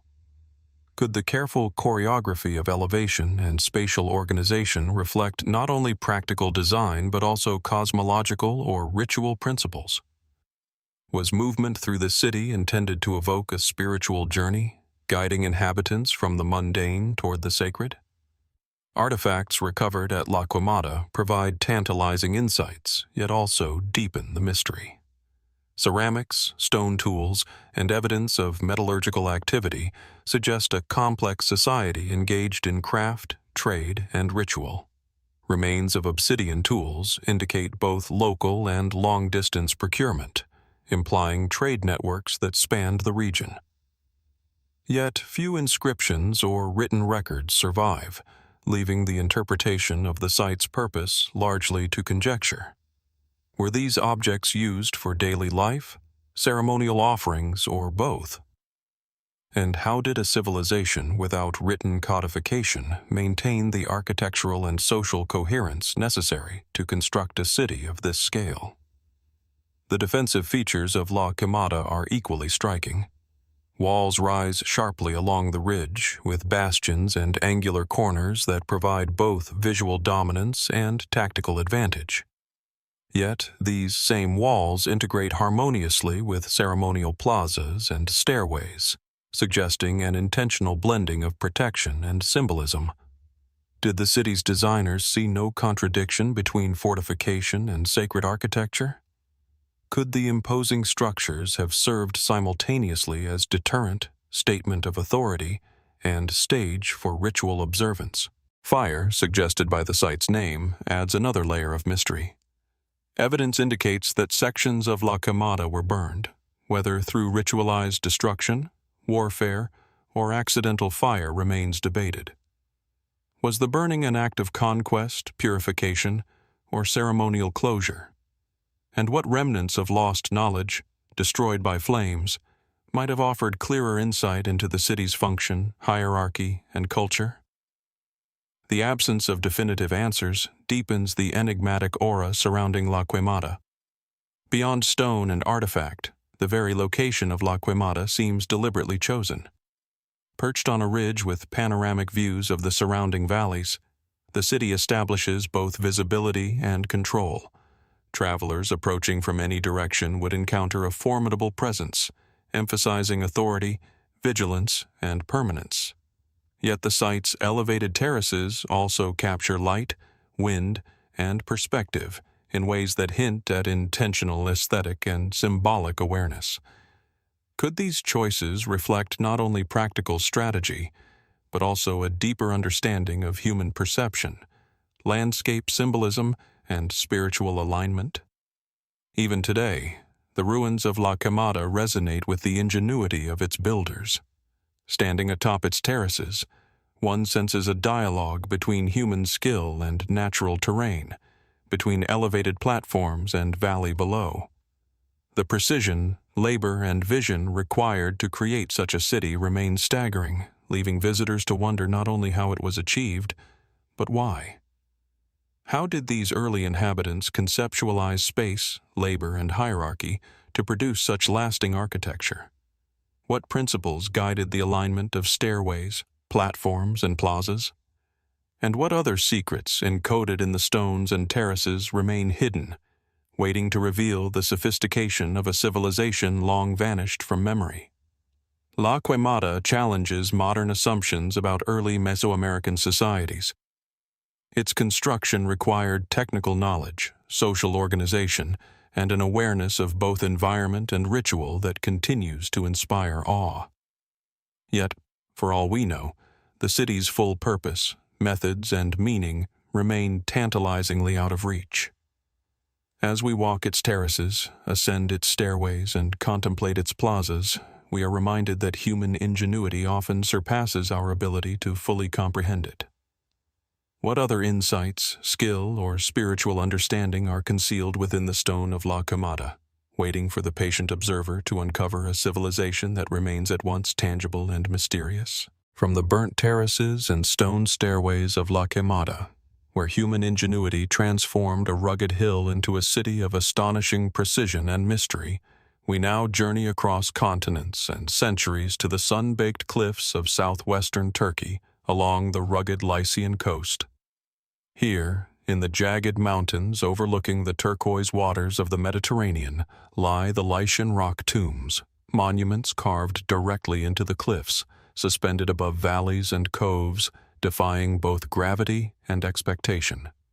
Even today, approaching the tombs along narrow, winding paths, one cannot help but be struck by the audacity of their construction, their vertical grandeur, and the intricate craftsmanship that has endured for over 2 millennia. These tombs, hewn directly from living rock, are scattered across the Lycian Peninsula, with clusters found at Myra, Fethiye, and Kash, each commanding a dramatic view of the surrounding landscape.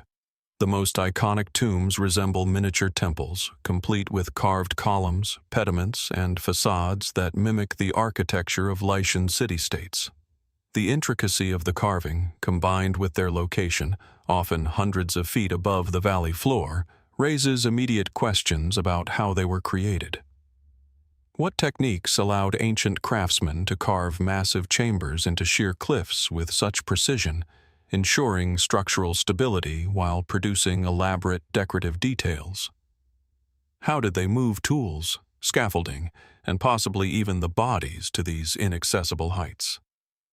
Historians suggest that the tombs date primarily to the 4th century BCE, during the height of Lycian civilization, a confederation of city-states that maintained a distinct culture under Persian, Greek, and later Roman influence.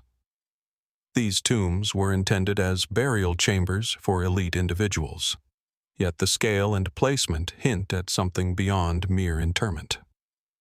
Many tombs feature inscriptions, reliefs, and symbolic carvings, images of animals, mythological figures, or abstract motifs that suggest the Lycian people imbued death with ceremonial and cosmological significance. Were these carvings intended to protect the deceased, honor their lives, or communicate with the divine?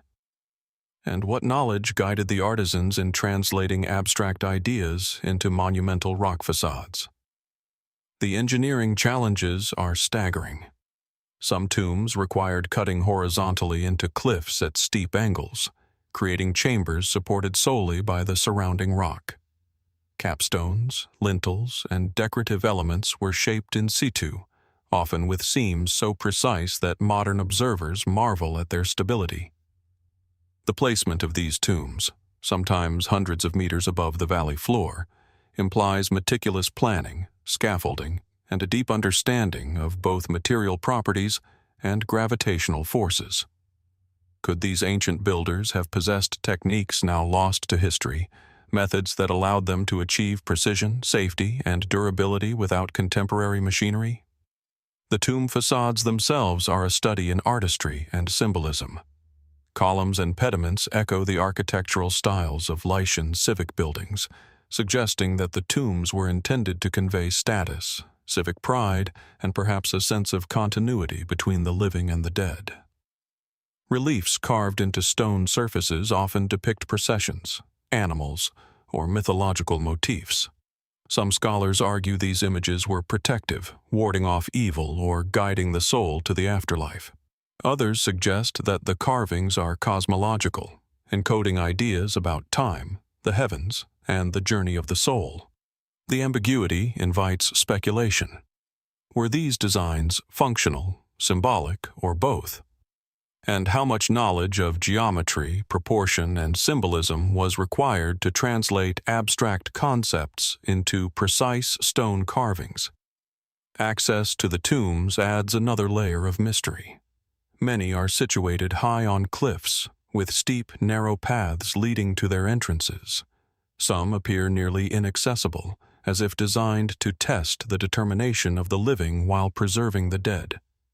Was this positioning purely defensive, meant to protect tombs from grave robbers, or did elevation confer spiritual significance, bringing the deceased closer to the sky or to the realm of the gods?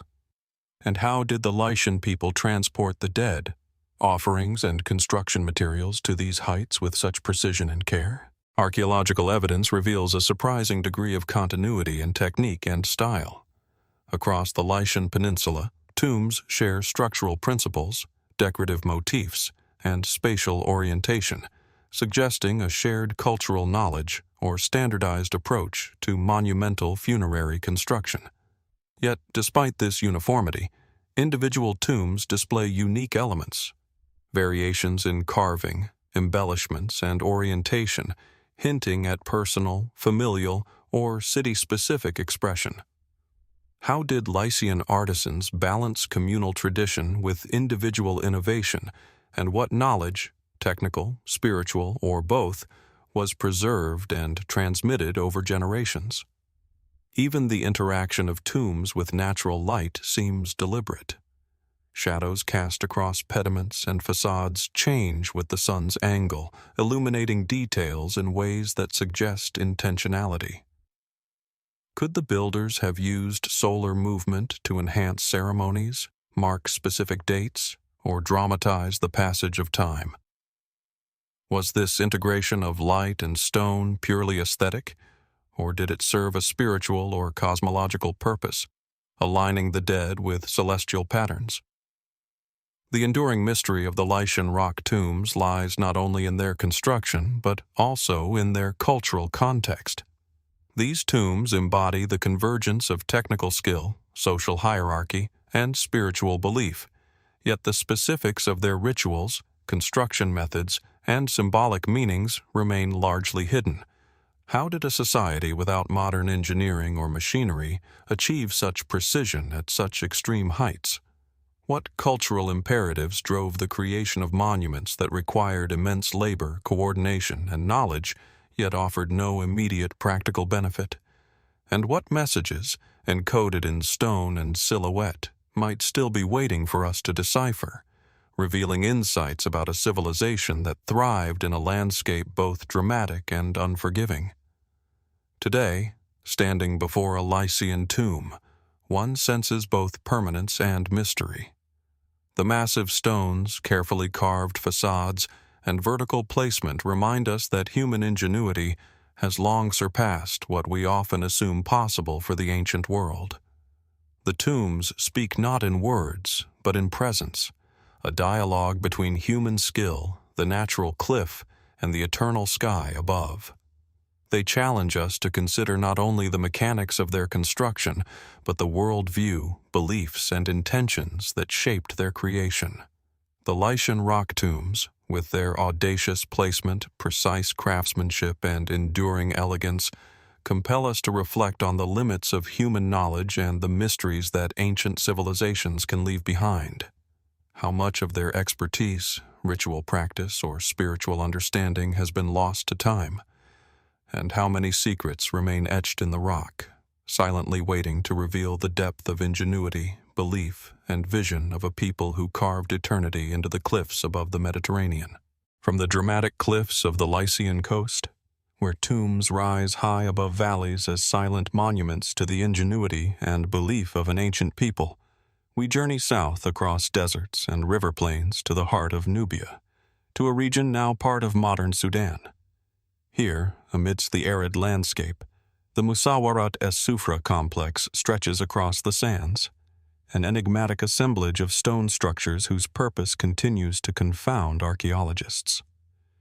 Unlike the vertical tombs of Lycia or the fortified cities of Mesoamerica, Musawwarat unfolds horizontally across the plain, its temples, enclosures, and monumental stairways rising in seemingly deliberate sequences that speak of planning, ritual, and a society capable of extraordinary organizational skill.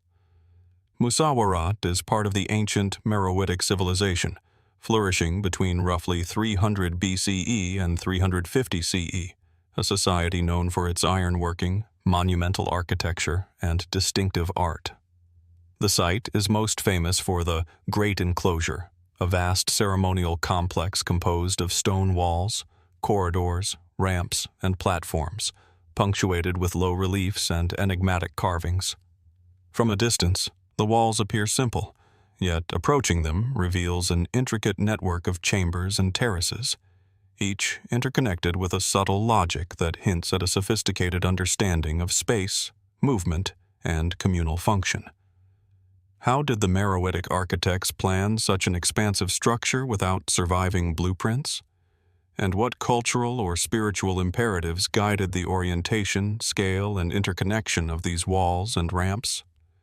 The great enclosure, spanning several hectares, appears to have served multiple functions, though its exact purpose remains debated. Some scholars suggest it was a ceremonial center dedicated to animal worship, based on the prevalence of carved elephants, cattle, and other fauna. Others propose it was a political hub, hosting gatherings of elite Meroitic leaders, or a combination of ceremonial, administrative, and symbolic roles. The evidence suggests a society capable of coordinating labor on a massive scale, shaping raw stone into functional, enduring structures without the mechanical advantages of modern engineering.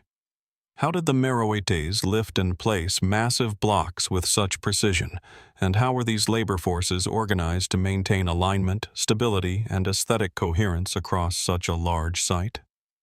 The walls and terraces of Musawwarat are notable not only for their scale, but for their subtle design.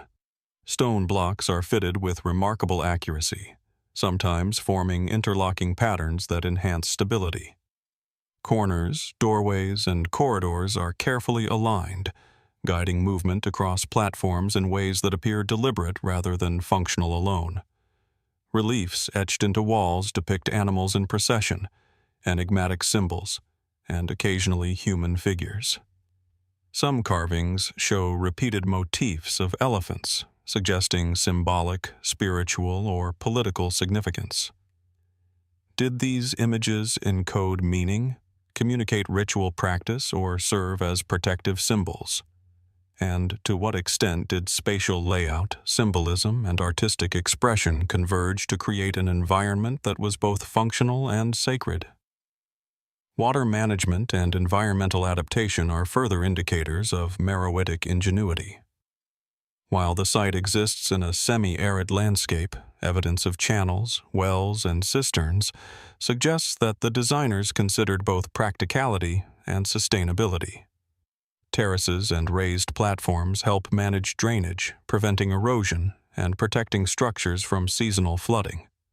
The integration of water management into ceremonial architecture indicates a sophisticated understanding of the natural environment, blending function, symbolism, and durability. Could the Meroites have viewed the manipulation of water not only as practical necessity, but also as a ritual act, linking life, fertility, and sacred space? The organization of the complex suggests a deliberate hierarchy of space. The great enclosure is subdivided into multiple courtyards, corridors, and platforms, with certain areas clearly designed to accommodate large gatherings or processions. Narrow passages lead to enclosed chambers that may have served ritual or administrative functions. Elevated platforms and terraces overlook these spaces, creating vantage points that simultaneously enforce control and convey status. Was the spatial arrangement a reflection of social hierarchy, a ceremonial choreography, or both? And how did the Meroites conceive such a coordinated design, embedding authority, ritual, and movement into stone? Carvings and inscriptions at Musawwarat further deepen the mystery. Low reliefs of elephants, for instance, are remarkable not only for their size and accuracy, but also for their placement within the complex. They appear in locations that interact with the architecture itself, on platforms, in corridors, and along walls, suggesting intentional integration of art and structure. Were these elephants symbolic guardians, representations of deities, or markers for ceremonial pathways? The absence of extensive written records leaves these questions largely unanswered, inviting speculation about the culture, beliefs, and intentions of a civilization that left few explicit instructions for posterity. The very choice of location adds another layer of intrigue. Musawwarat sits at a crossroads of trade, ecology, and culture.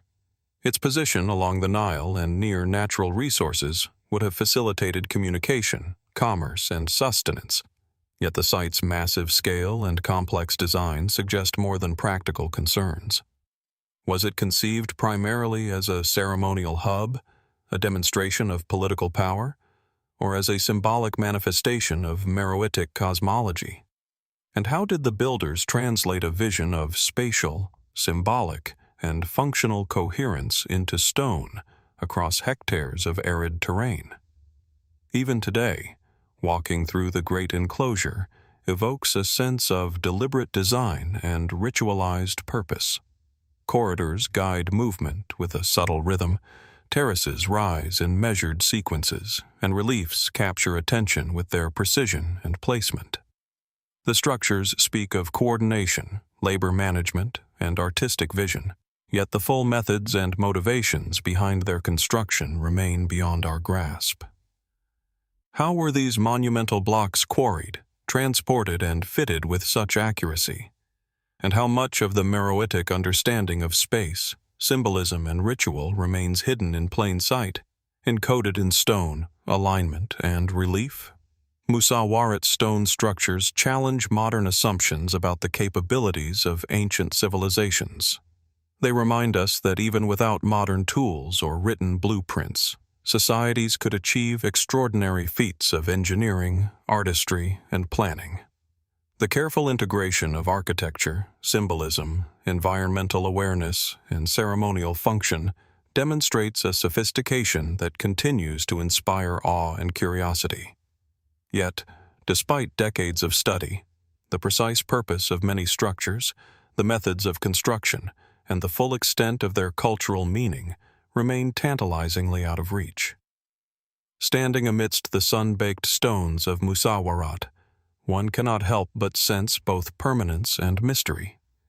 The terraces, walls, corridors, and reliefs speak silently of a civilization that mastered landscape, labor, and artistry.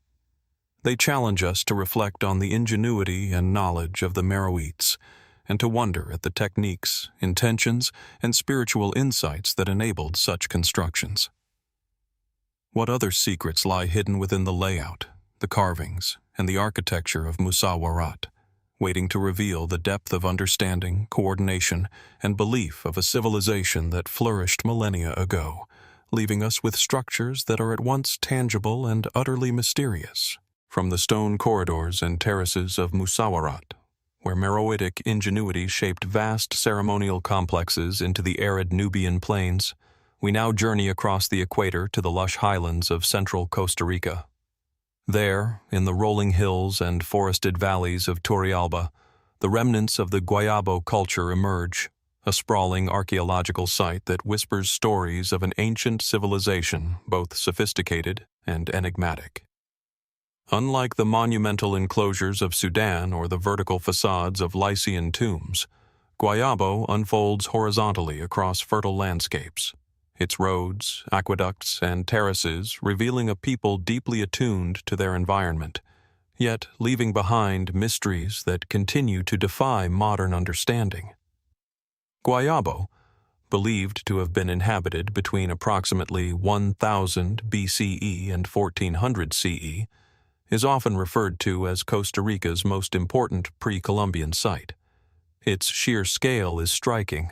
Roads stretch for kilometers, lined with stone foundations and bridges.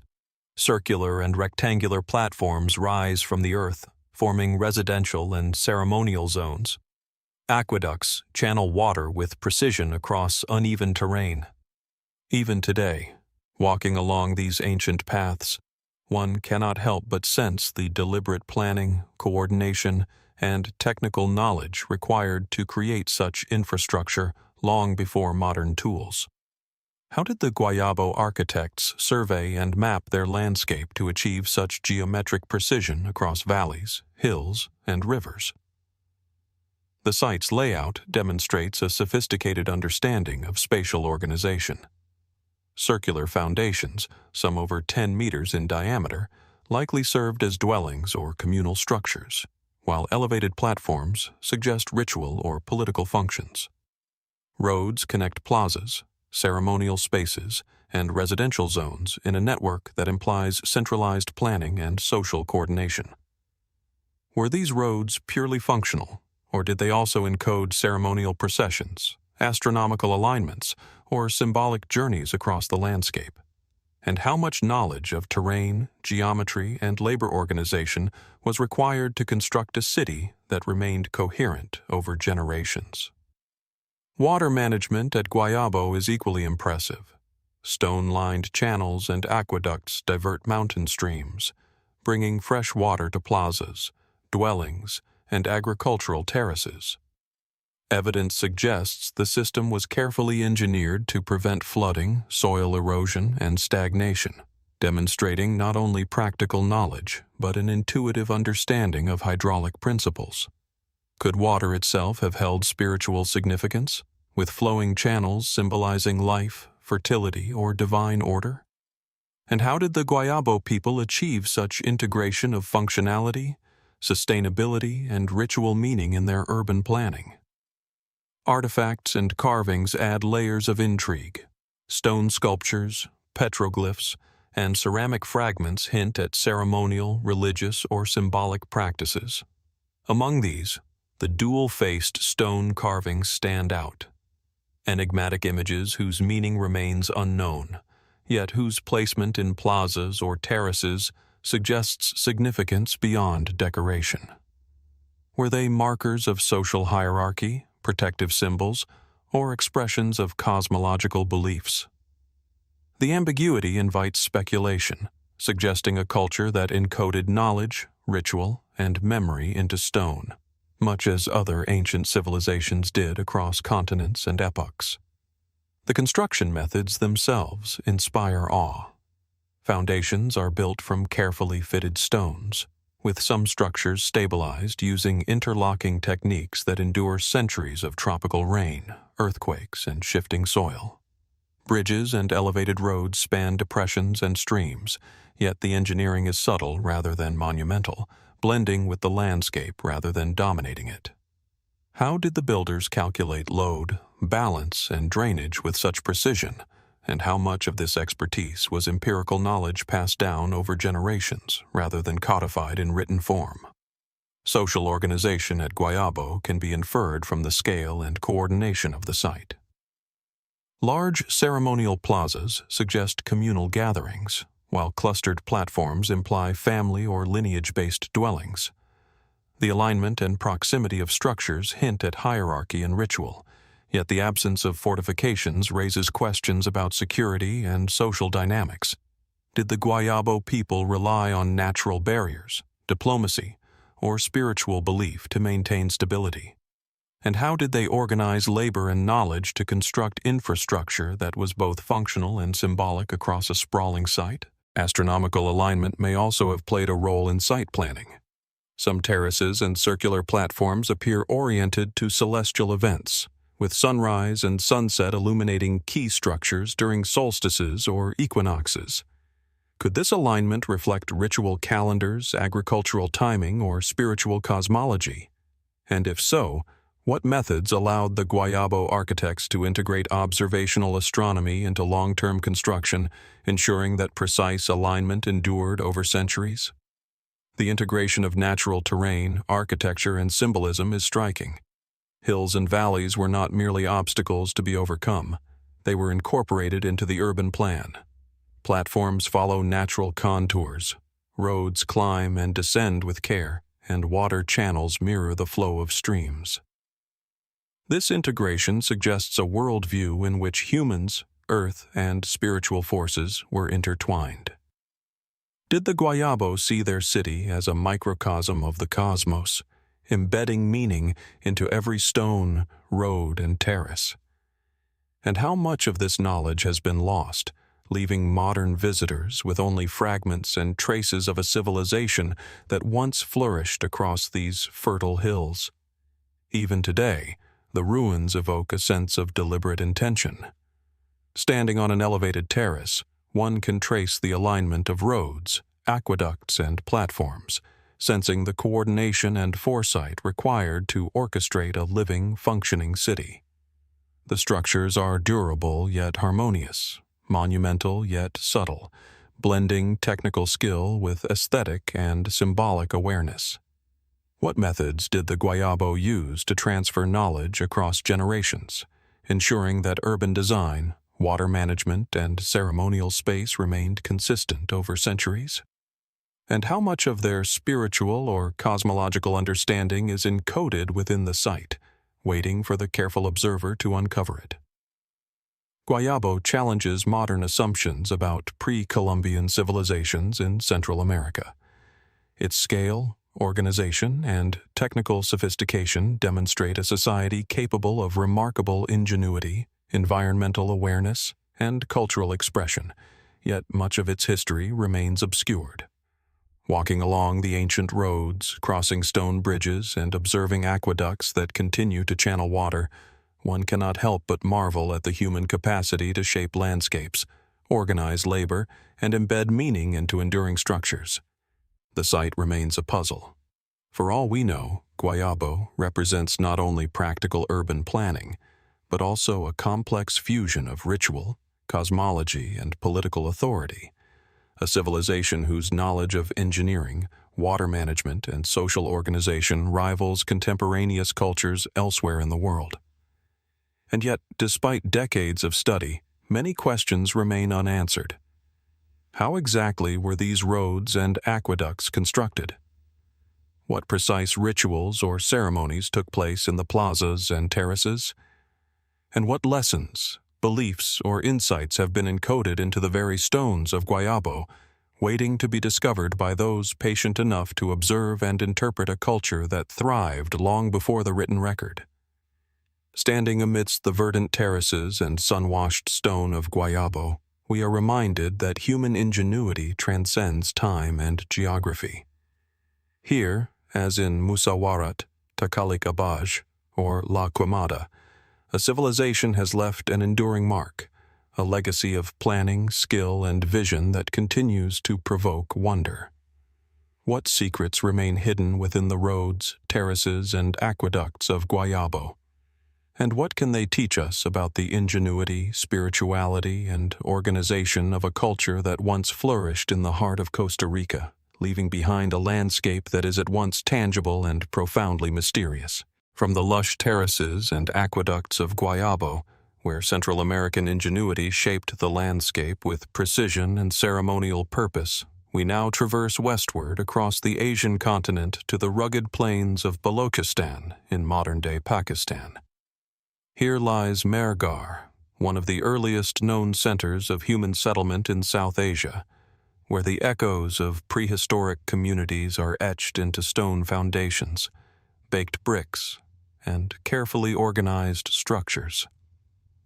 Unlike the sprawling urban terraces of Guayabo or the monumental complexes of Musawwarat, Mehrgarh represents a quieter, yet no less sophisticated expression of early human ingenuity. A place where the very foundations of urban civilization first began to take shape. Mehrgarh's stone architecture, dating as far back as 7000 BCE, reveals a remarkable understanding of construction, settlement planning, and adaptation to a challenging environment. The site encompasses a series of mud, brick, and stone buildings, ranging from small domestic dwellings to larger communal spaces, organized in patterns that suggest both functional and social awareness. Even in its earliest phases, Mehrgarh demonstrates a deliberate approach to settlement. Foundations are leveled, walls are carefully aligned, and structures are positioned to take advantage of topography, drainage, and natural resources. How did these early architects calculate the stability of their stone and mud constructions without modern tools? And what principles guided the organization of a nascent village that would endure for centuries? The dwellings themselves are often rectangular or circular, built from sun-baked bricks and stone blocks carefully fitted together. Floors were sometimes paved with clay or stone slabs, and hearths and storage pits suggest a domestic life centered on family, sustenance, and craft. Yet these simple structures mask a complexity that is easy to overlook. The consistent use of precise measurements, alignment, and proportion indicates a level of technical knowledge that was likely transmitted over generations. How did early communities develop and preserve this knowledge in an era long before formalized engineering or written records? Could there have been principles of balance, load distribution, or spatial organization that were understood intuitively, yet with surprising accuracy? Water management at Mehrgarh hints at an early understanding of environmental engineering. The settlement was located near seasonal rivers and streams, and evidence shows careful planning to channel water for domestic use and possibly small-scale agriculture. Terraces, drainage pits, and leveled surfaces suggest that the builders were acutely aware of erosion, flooding, and the need to protect both structures and crops.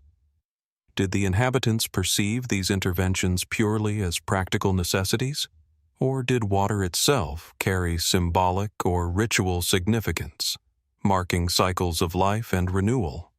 How much observational knowledge was required to integrate environmental constraints into the very fabric of daily life and construction? Artifacts recovered from Mehrgarh provide further insight into the sophistication of the settlement. Pottery, beads, figurines, and early tools demonstrate skill, aesthetic sensibility, and engagement in long-distance trade networks. Some artifacts suggest specialized production zones, implying a level of social organization beyond simple subsistence living. How did early communities coordinate labor, materials, and craftsmanship to maintain functional cohesion while fostering innovation in pottery, beadwork, and tool-making? And how did such skills influence the design, layout, and durability of stone structures within the settlement? The orientation and layout of Mehrgarh structures raise additional questions.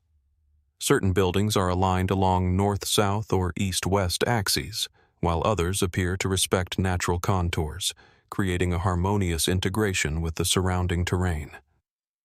Were these orientations practical, perhaps to maximize sunlight or airflow, or might they reflect a symbolic or ritualized understanding of space? Did early inhabitants conceive of their village as more than a series of shelters, embedding meaning, cosmology, or social hierarchy into the arrangement of stone and mud walls? Beyond mere dwellings, Mehrgarh exhibits evidence of communal structures, possibly used for social, ritual, or administrative purposes. Larger buildings feature internal divisions, platforms, and access pathways that hint at organized gatherings, craft production, or ceremonies. Could these early communal spaces represent proto-urban planning, a blueprint for later, more complex settlements? And how much of the architectural sophistication at Mehrgarh was deliberate versus emergent from practical needs combined with careful observation and experimentation over generations? The very endurance of Mehrgarh's stone architecture is remarkable. Millennia of weathering, seismic activity, and human interference have altered much of the site, yet foundations, platforms, and terraces remain visible, revealing an architectural sensibility attuned to both materials and environment. What principles of stability, proportion, or construction did these early builders understand intuitively? And how did they transmit such knowledge across generations, ensuring that structures maintained coherence and resilience over centuries without formalized scientific or engineering education? Even today, walking among the remnants of Mehrgarh, one senses the deliberate rhythm of settlement planning. Pathways, terraces, and walls create a subtle orchestration of space, guiding movement, domestic life, and communal activity.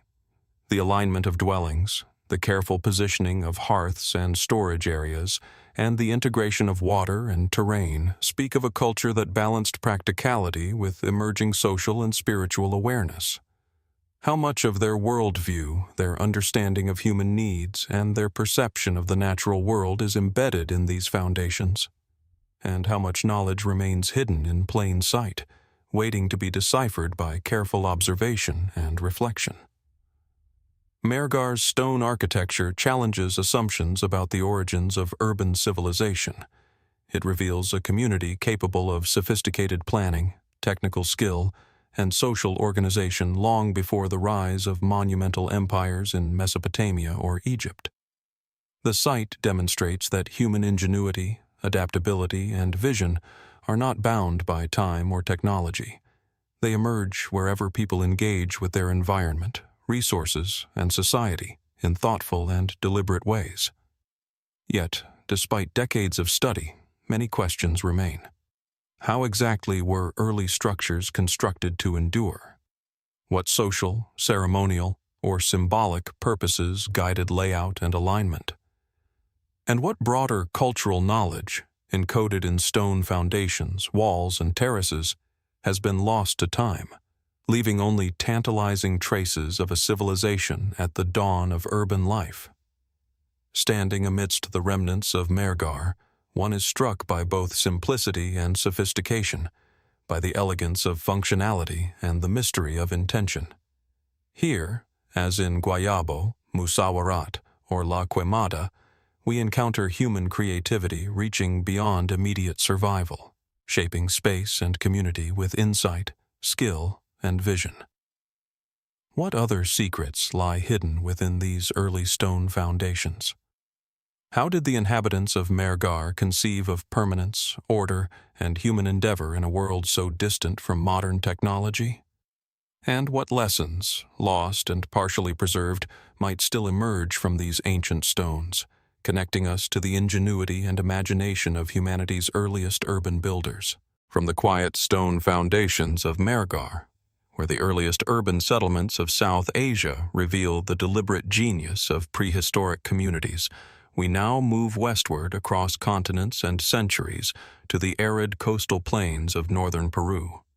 Here, nestled along the Moche Valley and stretching toward the Pacific, lie the ruins of Chan Chan, the capital of the Chimu culture, a city of adobe walls and labyrinthine compounds that speaks to a civilization both sophisticated and enigmatic.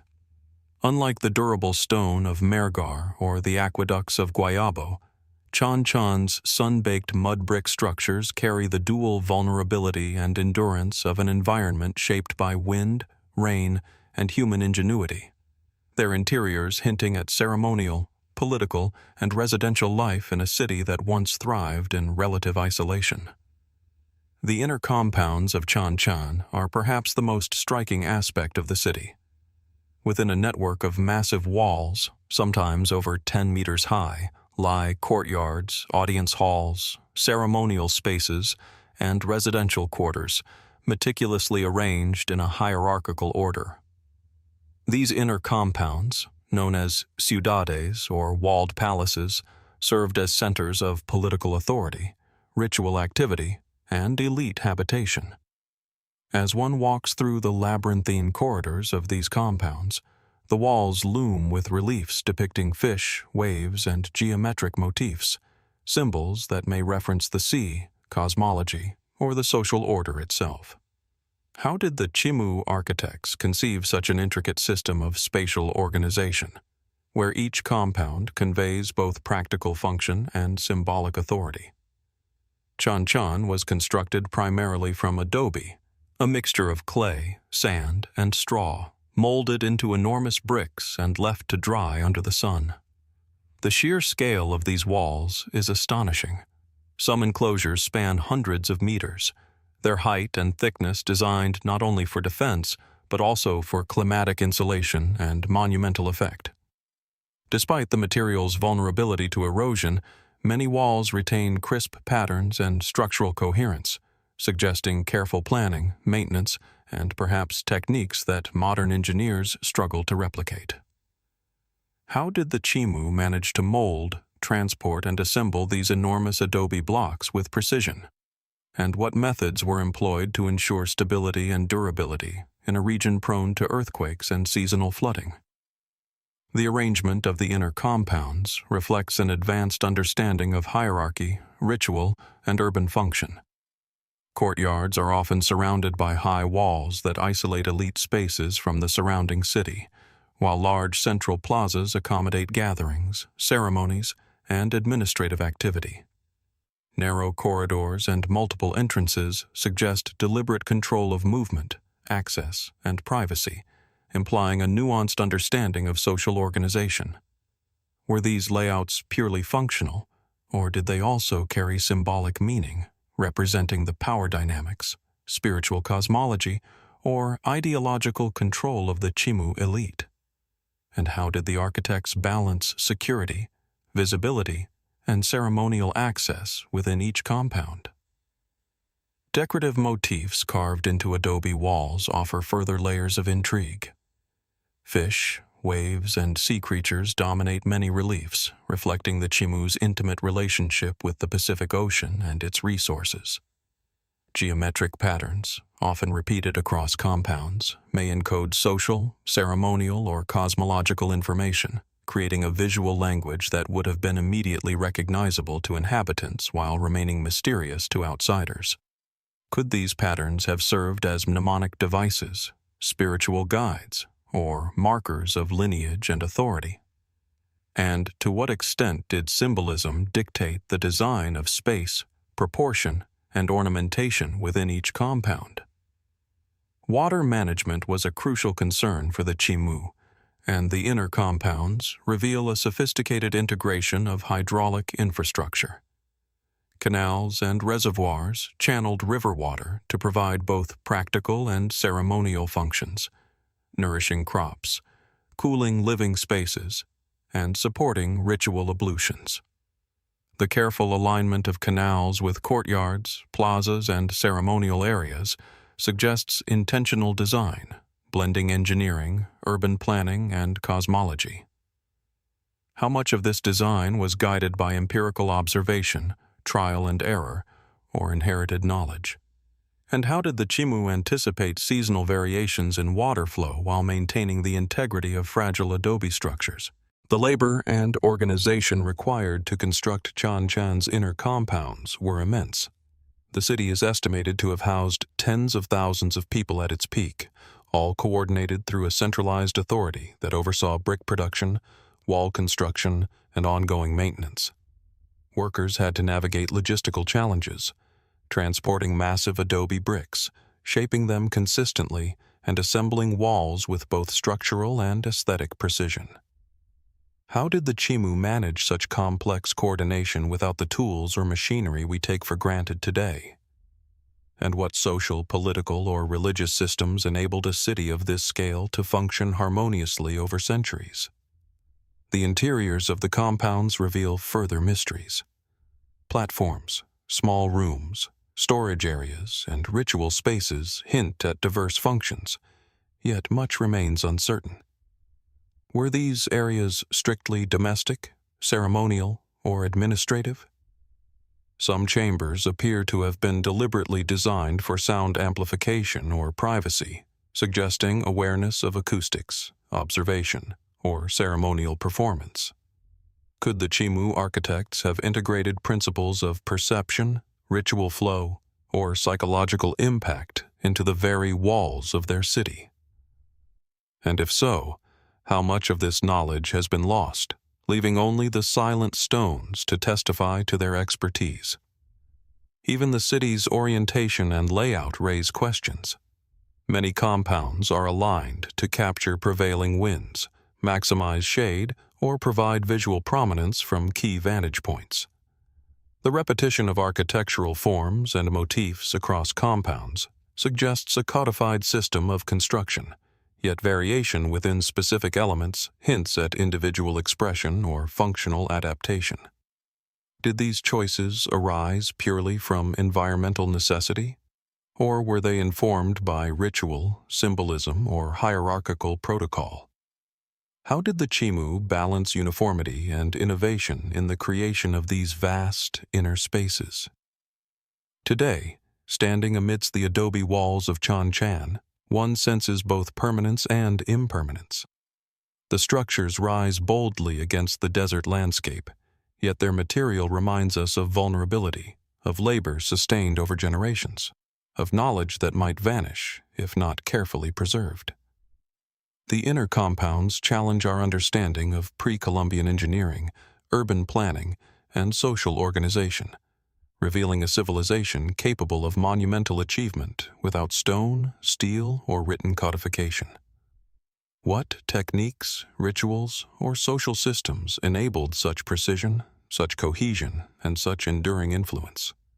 And what further mysteries remain concealed within the labyrinthine corridors, ceremonial plazas, and symbolic reliefs of Chan Chan's inner compounds, waiting for the observer to uncover a civilization that continues to inspire wonder across the centuries?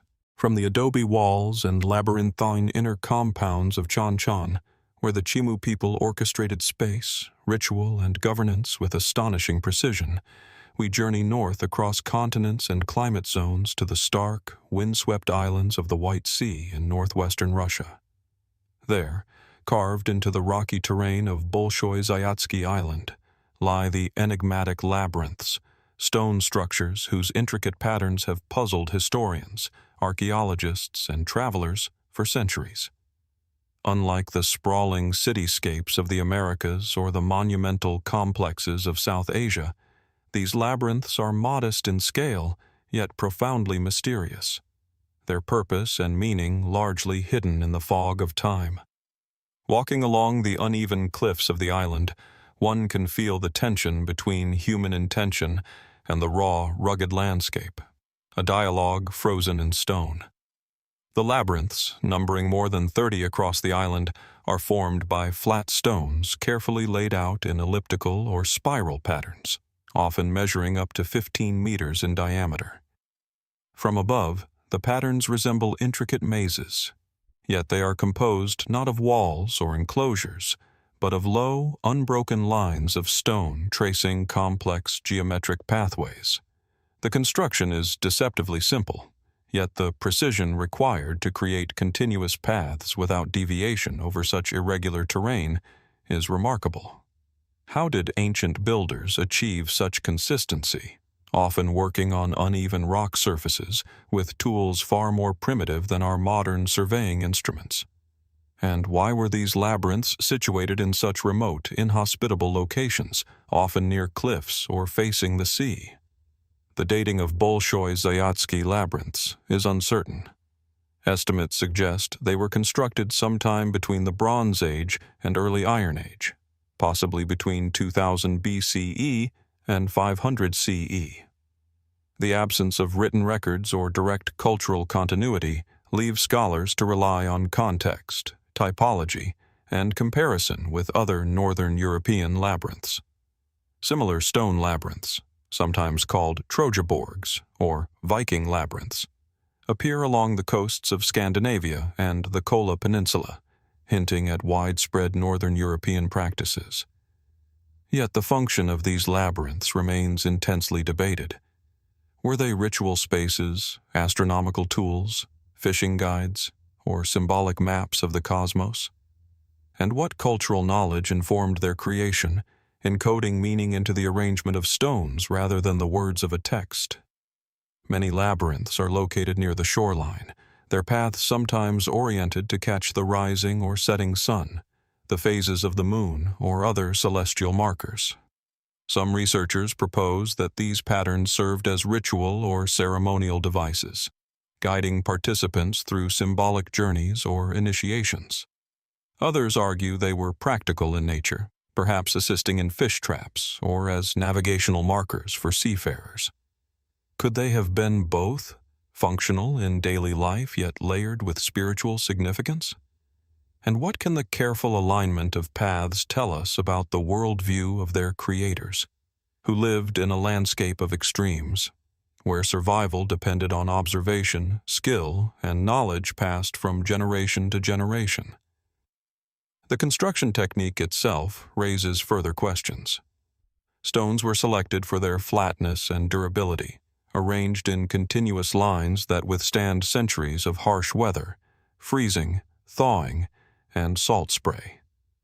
In some labyrinths, stones are embedded into natural rock, anchoring the pattern against erosion, while others are placed loosely, relying on careful balance and placement.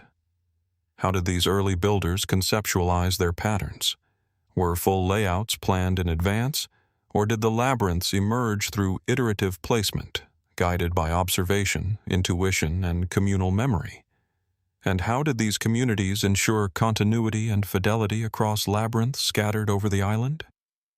The scale and repetition of the labyrinths imply a social and cultural significance beyond casual or individual use. Multiple labyrinths appear in clusters, suggesting deliberate spatial organization, possibly corresponding to different families, ritual groups, or seasonal activities. Certain labyrinths are positioned on elevated rock terraces, commanding views of the sea, while others are tucked into sheltered hollows. Was the placement functional, ceremonial, symbolic, or some combination of these?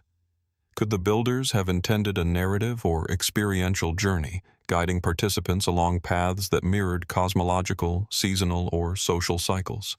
The labyrinths also invite speculation about interaction with natural forces. The stones are subjected to relentless northern winds, winter snow, and the shifting tides of the White Sea. Yet the patterns endure, suggesting that the builders understood the landscape's rhythms and limitations, integrating environmental knowledge into their designs. Could these labyrinths represent early forms of landscape engineering, combining symbolic and practical insight? And how might they have functioned as tools for teaching, memory, or ritual practice, connecting human experience to the cycles of the land and sea? Archaeological investigation has uncovered few artifacts within the labyrinths themselves, leaving interpretation open. The lack of domestic debris or permanent habitation suggests that these sites were used intermittently, perhaps seasonally, or for ritual occasions. Did participants walk these paths as a form of meditation, initiation, or divination? Were offerings made, performances conducted, or astronomical observations undertaken along these stone channels? The absence of direct evidence forces us to consider the labyrinths as living symbols of human intention, rather than as utilitarian structures alone. The labyrinths of Bolshoi Zayatsky share a mysterious kinship with other northern European stone structures, yet their remote location and careful construction evoke a unique blend of isolation, ritual, and ingenuity.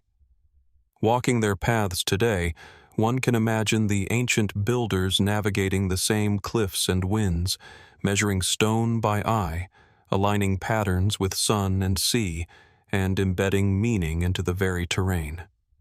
What knowledge, cultural practices, or spiritual insights allowed such precision and consistency? And how much of that knowledge has been lost, leaving only the silent stones as witnesses to human imagination and skill? Even now, the labyrinths retain a sense of quiet awe. Their low stones trace intricate paths that engage the eye and provoke thought, suggesting journeys, both physical and symbolic, undertaken by people who understood both the fragility and resilience of their environment. The labyrinths challenge modern observers to consider the depth of prehistoric cognition, ritual, and landscape engagement. How a society without written language or advanced surveying tools could construct patterns that endure millennia, that continue to captivate and confound. Standing amidst the Bolshoi Zayatsky labyrinths, one feels the tension between permanence and impermanence, human intention and natural forces, visible order and hidden meaning. These structures testify to a culture capable of harmonizing geometric precision, environmental awareness, and symbolic thought, yet they also insist on their mystery. What was the full purpose of these labyrinths? What rituals, beliefs, or knowledge guided their construction? And what other secrets, embedded in the stone patterns and the northern landscape, have yet to be uncovered, hinting at the ingenuity, creativity, and spiritual depth of the people who walked these islands thousands of years ago? From the enigmatic stone labyrinths of Bolshoi Zayatsky, where human intention carved intricate patterns into the rugged cliffs of the White Sea, we journey eastward across continents and climates to the remote shores of Lake Terraces in southern Siberia. Here, perched upon a small rocky island in the midst of a pristine mountain lake, lie the ruins of Por-Bajin, a megalithic complex that has puzzled historians, archaeologists, and explorers for decades. Unlike the Labyrinths, which spread horizontally across the rugged terrain, or the adobe compounds of Chan Chan, Por-Bajin rises with a deliberate geometric order, its massive stone walls forming a nearly perfect rectangle, enclosing a mysterious interior whose purpose has yet to be definitively understood.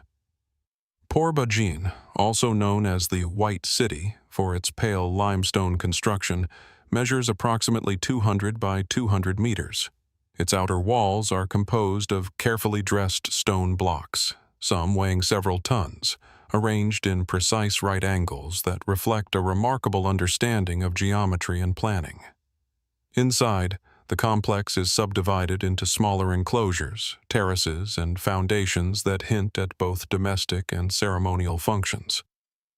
Even after centuries of exposure to the harsh Siberian climate, freezing winters, intense winds, and seasonal flooding, the walls retain an austere elegance, their alignment suggesting that the builders possessed not only technical skill but also a refined sense of proportion and order. How did a society in such a remote location manage to quarry, transport, and assemble these massive stones with such precision?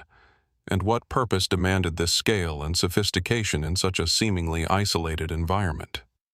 The dating of Por-Bajin has been a subject of debate, though dendrochronology and radiocarbon analysis suggest construction around the 8th century CE, during the period of the Uyghur Khaganate.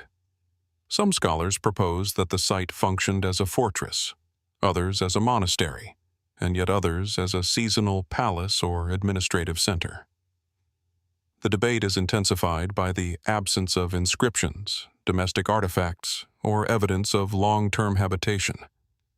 Could Por-Bajin have been intended primarily as a ceremonial or symbolic structure, a space designed more for ritual than for daily life? And if so, what beliefs or cosmological principles informed its design, orientation, and monumental construction? The precision of the stonework is striking. Blocks are fitted with such care that joints are nearly seamless, despite the uneven rocky foundation of the island. Some stones bear traces of carefully cut channels and grooves, possibly intended to secure wooden beams or support upper structures, hinting at a sophisticated knowledge of load distribution and construction techniques. Did the builders employ surveying methods or tools unknown to us, or was this expertise transmitted through empirical observation and generations of trial and refinement? How did they ensure structural stability in a climate where permafrost, frost heaving, and seasonal thawing could easily destabilize even the heaviest stones? Por-Bajin's layout adds another layer of intrigue. The rectangular perimeter, oriented with remarkable consistency to cardinal directions, encloses smaller courtyards, foundations for buildings, and what appear to be ceremonial platforms. The symmetry and geometric regularity suggest not only aesthetic consideration, but also functional planning, potentially accommodating rituals, gatherings, or administrative activity.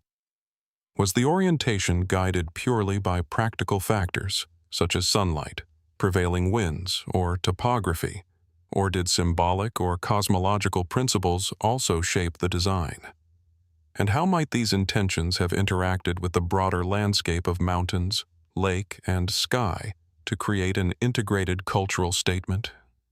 Water management at Por-Bajin is subtle but suggestive. The island rises only slightly above lake level, and evidence of drainage channels and stone-lined pathways indicates that builders anticipated seasonal changes, channeling water away from foundations and courtyards. Could the careful manipulation of water have served a practical role in preserving structures while also carrying symbolic significance, reflecting cycles of life, purification, or spiritual renewal?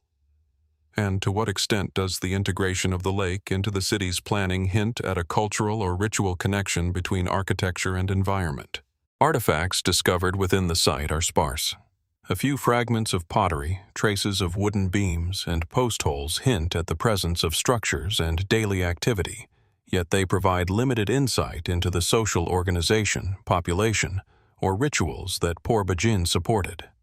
The scarcity of material culture has led some researchers to hypothesize that the site was used seasonally, perhaps for summer ceremonies, administrative assemblies, or retreats from political centers on the mainland.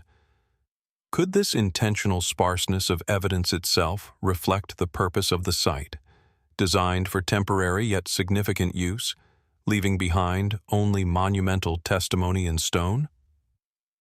The construction of Por-Bajin also raises questions about logistics and labor. The stones, quarried from nearby hills, would have required transportation across uneven terrain and assembly with meticulous precision. Coordinating such work in a remote environment, subject to seasonal isolation by snow or flooding, suggests a high degree of social organization and planning. How was labor allocated, motivated, and supervised? And what knowledge of mechanics, leverage, and material properties did the builders possess that allowed them to manipulate multi-ton stones with the tools available in the 8th century? The complex's interior hints at symbolic or ceremonial function. Certain enclosures appear to have been aligned with visual axes, directing attention toward specific features of the lake or surrounding mountains. Others contain raised platforms, possibly for observation, ritual, or administrative purposes.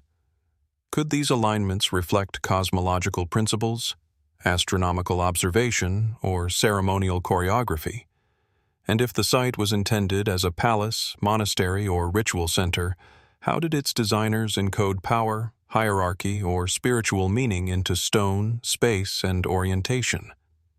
Even the island itself contributes to the mystery. Por-Bajin is surrounded by water on all sides, creating both natural defense and isolation. Its location is remote, requiring deliberate effort to reach, yet it is strikingly visible from surrounding elevations. Was the site intended to impress, to symbolize authority, or to act as a liminal space between the earthly and the sacred? And how did the builders reconcile the practical challenges of construction, maintenance, and occupation with the symbolic, political, or spiritual ambitions that the site evidently embodies? The endurance of Por-Bajin is remarkable. Centuries of exposure to wind, rain, and fluctuating lake levels have not erased the precision of the walls or the clarity of the layout. Each stone, each corner, each platform speaks of careful planning, skillful execution, and an awareness of permanence that defies the remote location and climatic challenges. How much of the knowledge of construction, planning, and ritual intent has been lost, leaving us only to marvel at the geometric order and monumental ambition of a society that remains partly obscured by time? Standing on the rocky terraces of Por-Bajin today, one is struck by a sense of both isolation and connection. The site is remote, yet every element, walls, courtyards, terraces, platforms, demonstrates intentionality, integration, and purpose. It reminds us that human societies, even in extreme or marginal environments, are capable of extraordinary ingenuity, engineering, and aesthetic expression. The stones themselves seem to ask questions rather than provide answers. Who exactly built this city, and for whom? What rituals, observations, or ceremonies were conducted within these walls? And what knowledge, social organization, or cosmological vision allowed a community to erect a monument of such precision and enduring presence on a small, windswept island in Siberia? Por-Bajin stands as a testament to human ambition, technical skill, and the enduring mystery of our ancestors' intentions. Its geometric order, monumental scale, and isolated location continue to confound researchers and inspire curiosity. What secrets remain hidden in the alignment of walls, the placement of terraces, or the selection of stone? How much did environmental observation, spiritual belief, and social organization converge to create this extraordinary site? And what might Por-Bajin tell us about the broader capacities of human societies to conceive, coordinate, and execute architectural marvels in landscapes that challenge imagination and endurance alike? From the austere megalithic walls of Por-Bajin, standing resolute against the winds and waves of a Siberian lake, we travel westward once more to the misty highlands of northeastern Scotland. Here, near the small village of Inverness, lies Balnuaran of Clava, a collection of circular stone cairns, ringed monuments, and passage graves that have endured for nearly 4 millennia. Unlike the massive geometric rectilinear structures of Por-Bajin, Clava is composed of concentric stone circles, carefully placed cairns, and subtly aligned pathways that invite contemplation as much as observation. These ancient monuments, perched on gently rolling hills overlooking glens and rivers, exude an enigmatic presence, their precision and layout hinting at a profound understanding of both natural cycles and human experience. Balnuaran of Clava represents a phase of prehistoric architecture in the late Neolithic and early Bronze Age, roughly dated to 2500 to 2000 BCE. The site consists of at least 3 main cairns, each encircled by standing stones that mark circular boundaries, and a series of smaller satellite cairns scattered nearby. The cairns themselves are built from carefully selected stones, stacked and interlaced with smaller rocks to create stable, durable monuments.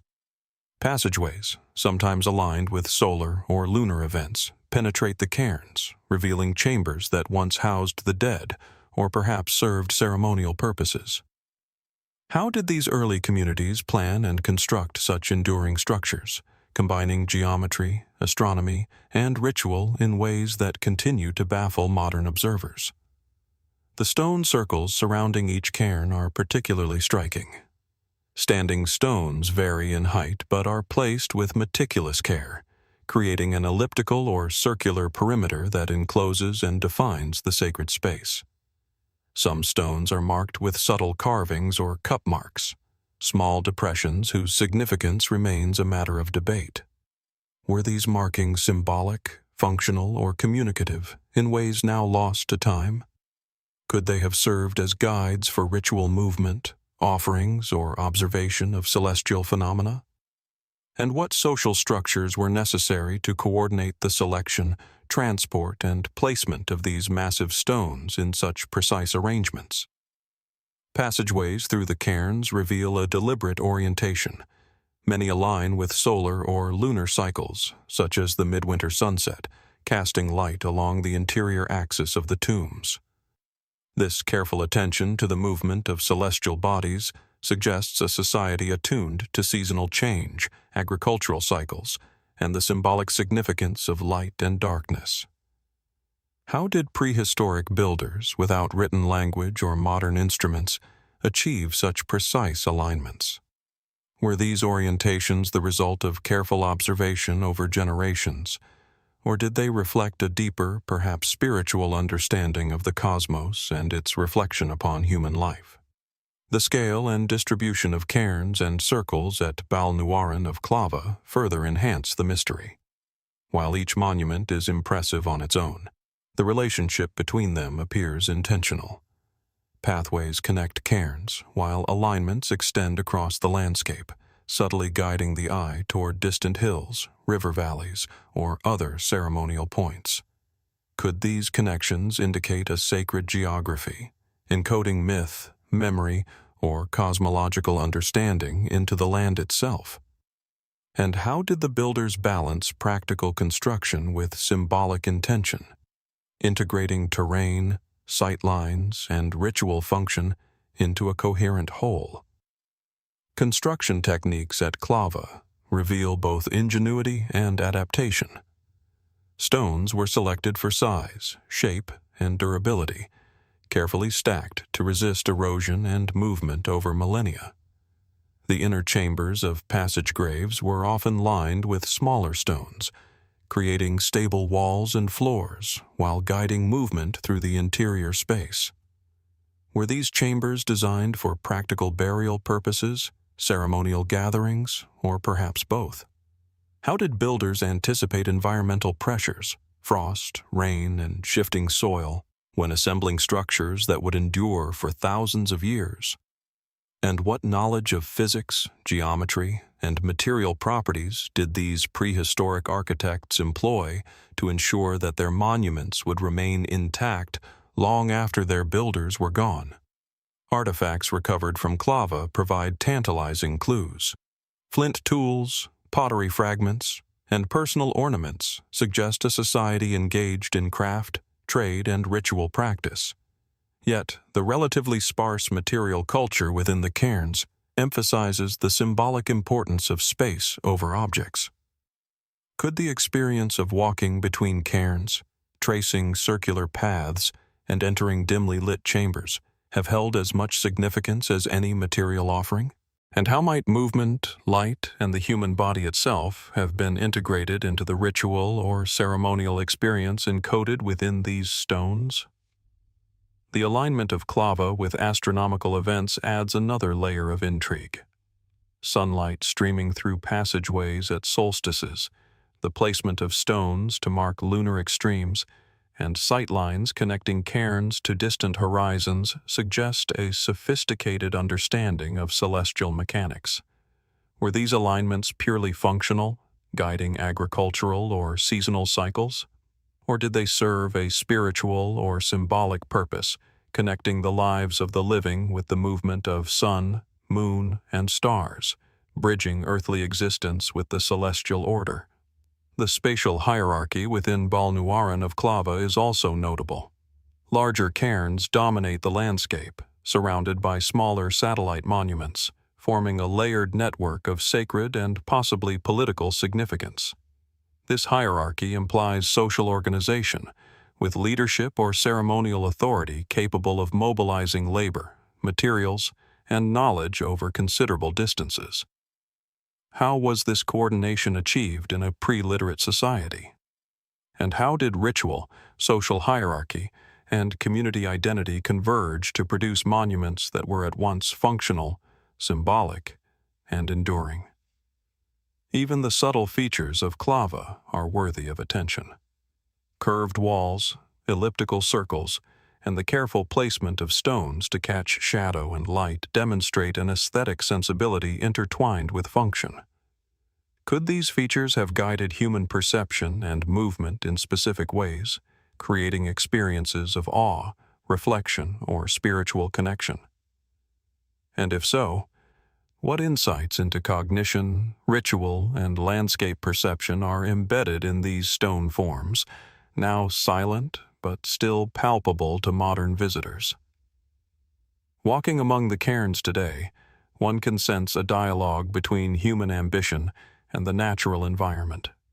The rolling hills, distant rivers, and changing light all frame the stone circles and passage graves, suggesting that Clava was conceived as part of the broader landscape, rather than as isolated monuments.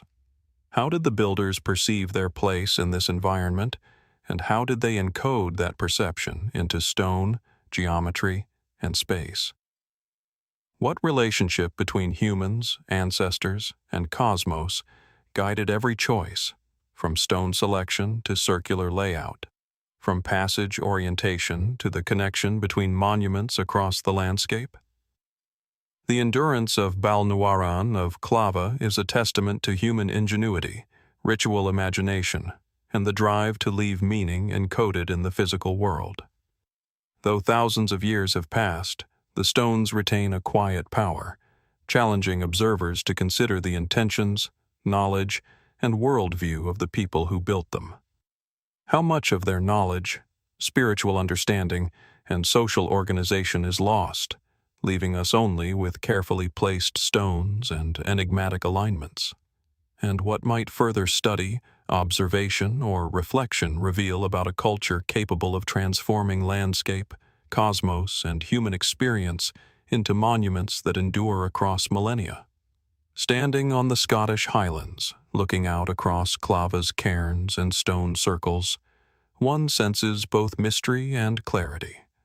The monuments are precise yet enigmatic, enduring yet vulnerable, functional yet symbolic. They remind us that even in the distant past, humans engaged with the world through observation, calculation, ritual, and imagination, creating structures that resonate far beyond their original purpose. What secrets, encoded in stone and space, have yet to be uncovered? What messages or experiences did the builders intend to convey to future generations? And what does Balnuaran of Clava reveal about the universality of human creativity, curiosity, and the desire to reach across time, leaving traces of presence, order, and wonder? From the misty stone circles of Balnuaran of Clava, where ancient communities in the Scottish Highlands encoded ritual, astronomy, and social hierarchy into carefully placed cairns, we now journey south across the Celtic landscapes to the rolling hills of Pembrokeshire, Wales. Here, perched on a gentle rise above the surrounding pastures, lies Pentre Ifan, the largest and most iconic megalithic dolmen in Wales. The site is immediately striking. A single massive capstone, weighing an estimated 16 tons, rests with seemingly effortless balance atop slender supporting stones, forming a chamber beneath whose purpose and origin remain shrouded in mystery.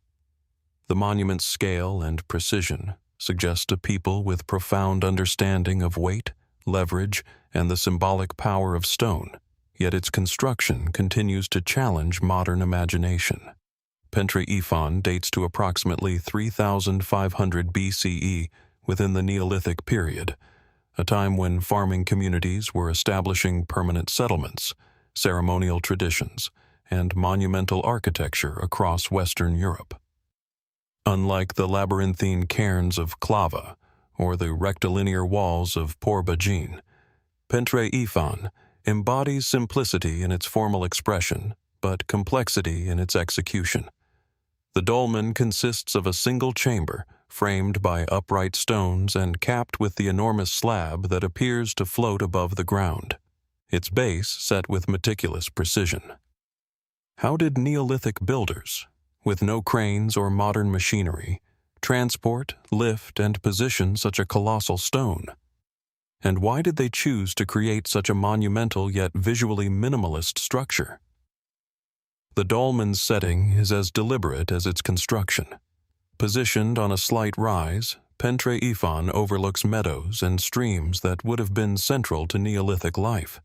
Its elevation allows the monument to dominate the landscape, visible from afar, yet intimate when approached on foot. Could this duality, a structure at once monumental and approachable, reflect a symbolic or ritual intention? Did the placement serve as a marker of territorial significance, a ceremonial gathering point, or a connection between the living and the ancestors interred within? And what relationship existed between the monument, the surrounding landscape, and the cycles of sun, moon, and seasons? The capstone itself is a marvel. Measuring over 6 meters in length, nearly 2 meters wide, and approximately 1 meter thick, it is balanced atop 3 or more supporting stones, forming a chamber below. The precision of placement suggests careful knowledge of weight distribution, stability, and the properties of the stones themselves. Some researchers suggest that the capstone's slight tilt was intentional, perhaps to allow water runoff, to align with celestial events, or to create a sense of dynamic balance. How did the builders calculate such stability, with no written plans or surveying tools? Could the arrangement reflect empirical experimentation passed down through generations?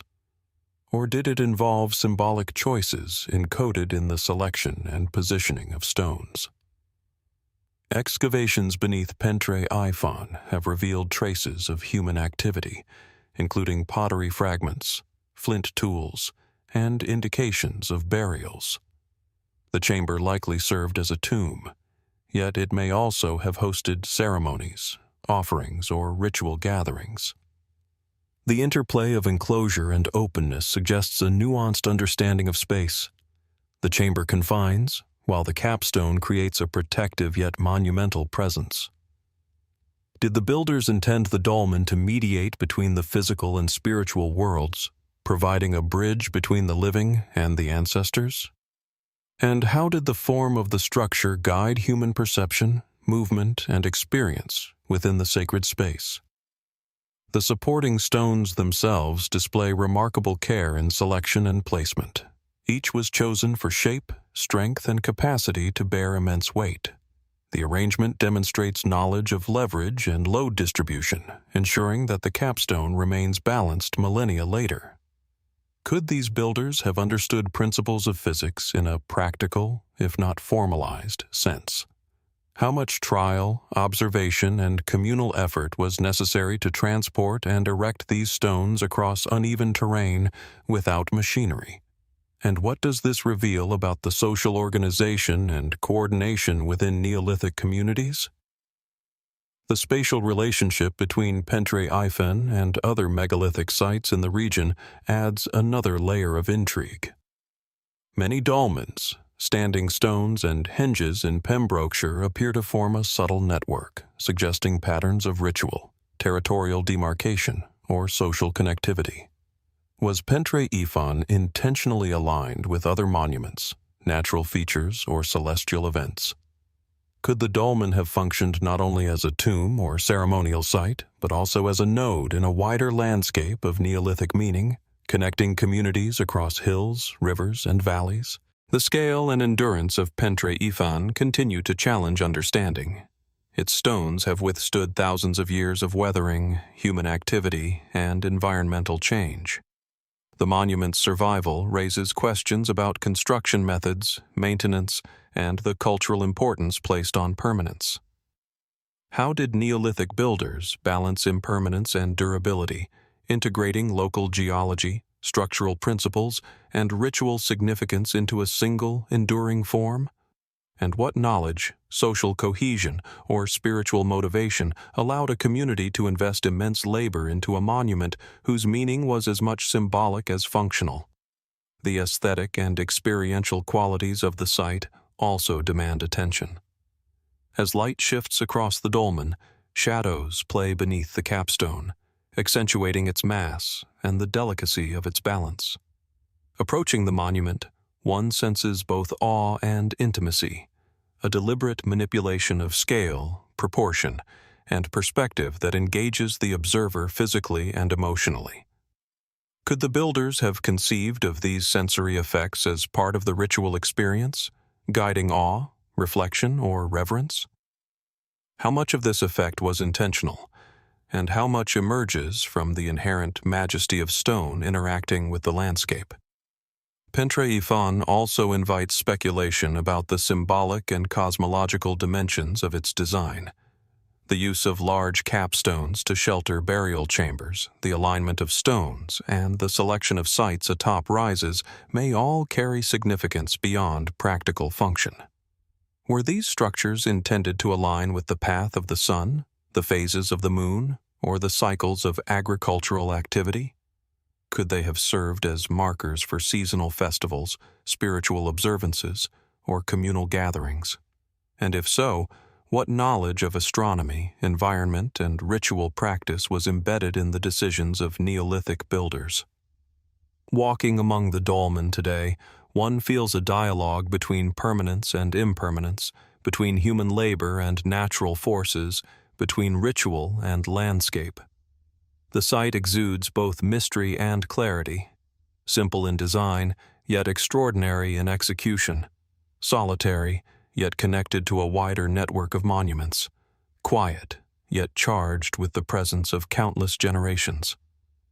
What knowledge, belief, and social organization enabled Neolithic communities to conceive, plan, and execute Pentre Ifan? And how much of that understanding has been lost, leaving us to interpret the monument through observation, reflection, and comparison? Even now, as the sun rises or sets across the Pembrokeshire hills, casting long shadows across the stones, Pentre Ifan continues to inspire awe. Its capstone balances delicately, yet indomitably, a testament to human ingenuity, effort, and symbolic imagination. The dolmen challenges us to consider the capacity of prehistoric societies to merge technical skill, social coordination, and spiritual expression into a single, enduring monument. What secrets, encoded in weight, alignment, and placement, have yet to be revealed? And how does Pentre Ifan speak to the universality of human curiosity, creativity, and the desire to leave a lasting mark upon the landscape, bridging the lives of the living with those who came before? Standing in the shadow of Pentre Ifan, one cannot help but wonder, what drove our ancestors to move tons of stone across fields and valleys to create chambers that endure but whose precise meaning remains hidden? How much knowledge, ritual, and observation has been lost, and how much might we still recover if we read the monument with patience, attention, and imagination? The dolmen, in its quiet grandeur, continues to invite reflection, demanding that each visitor confront both the mystery of the past and the ingenuity of the human spirit that produced it.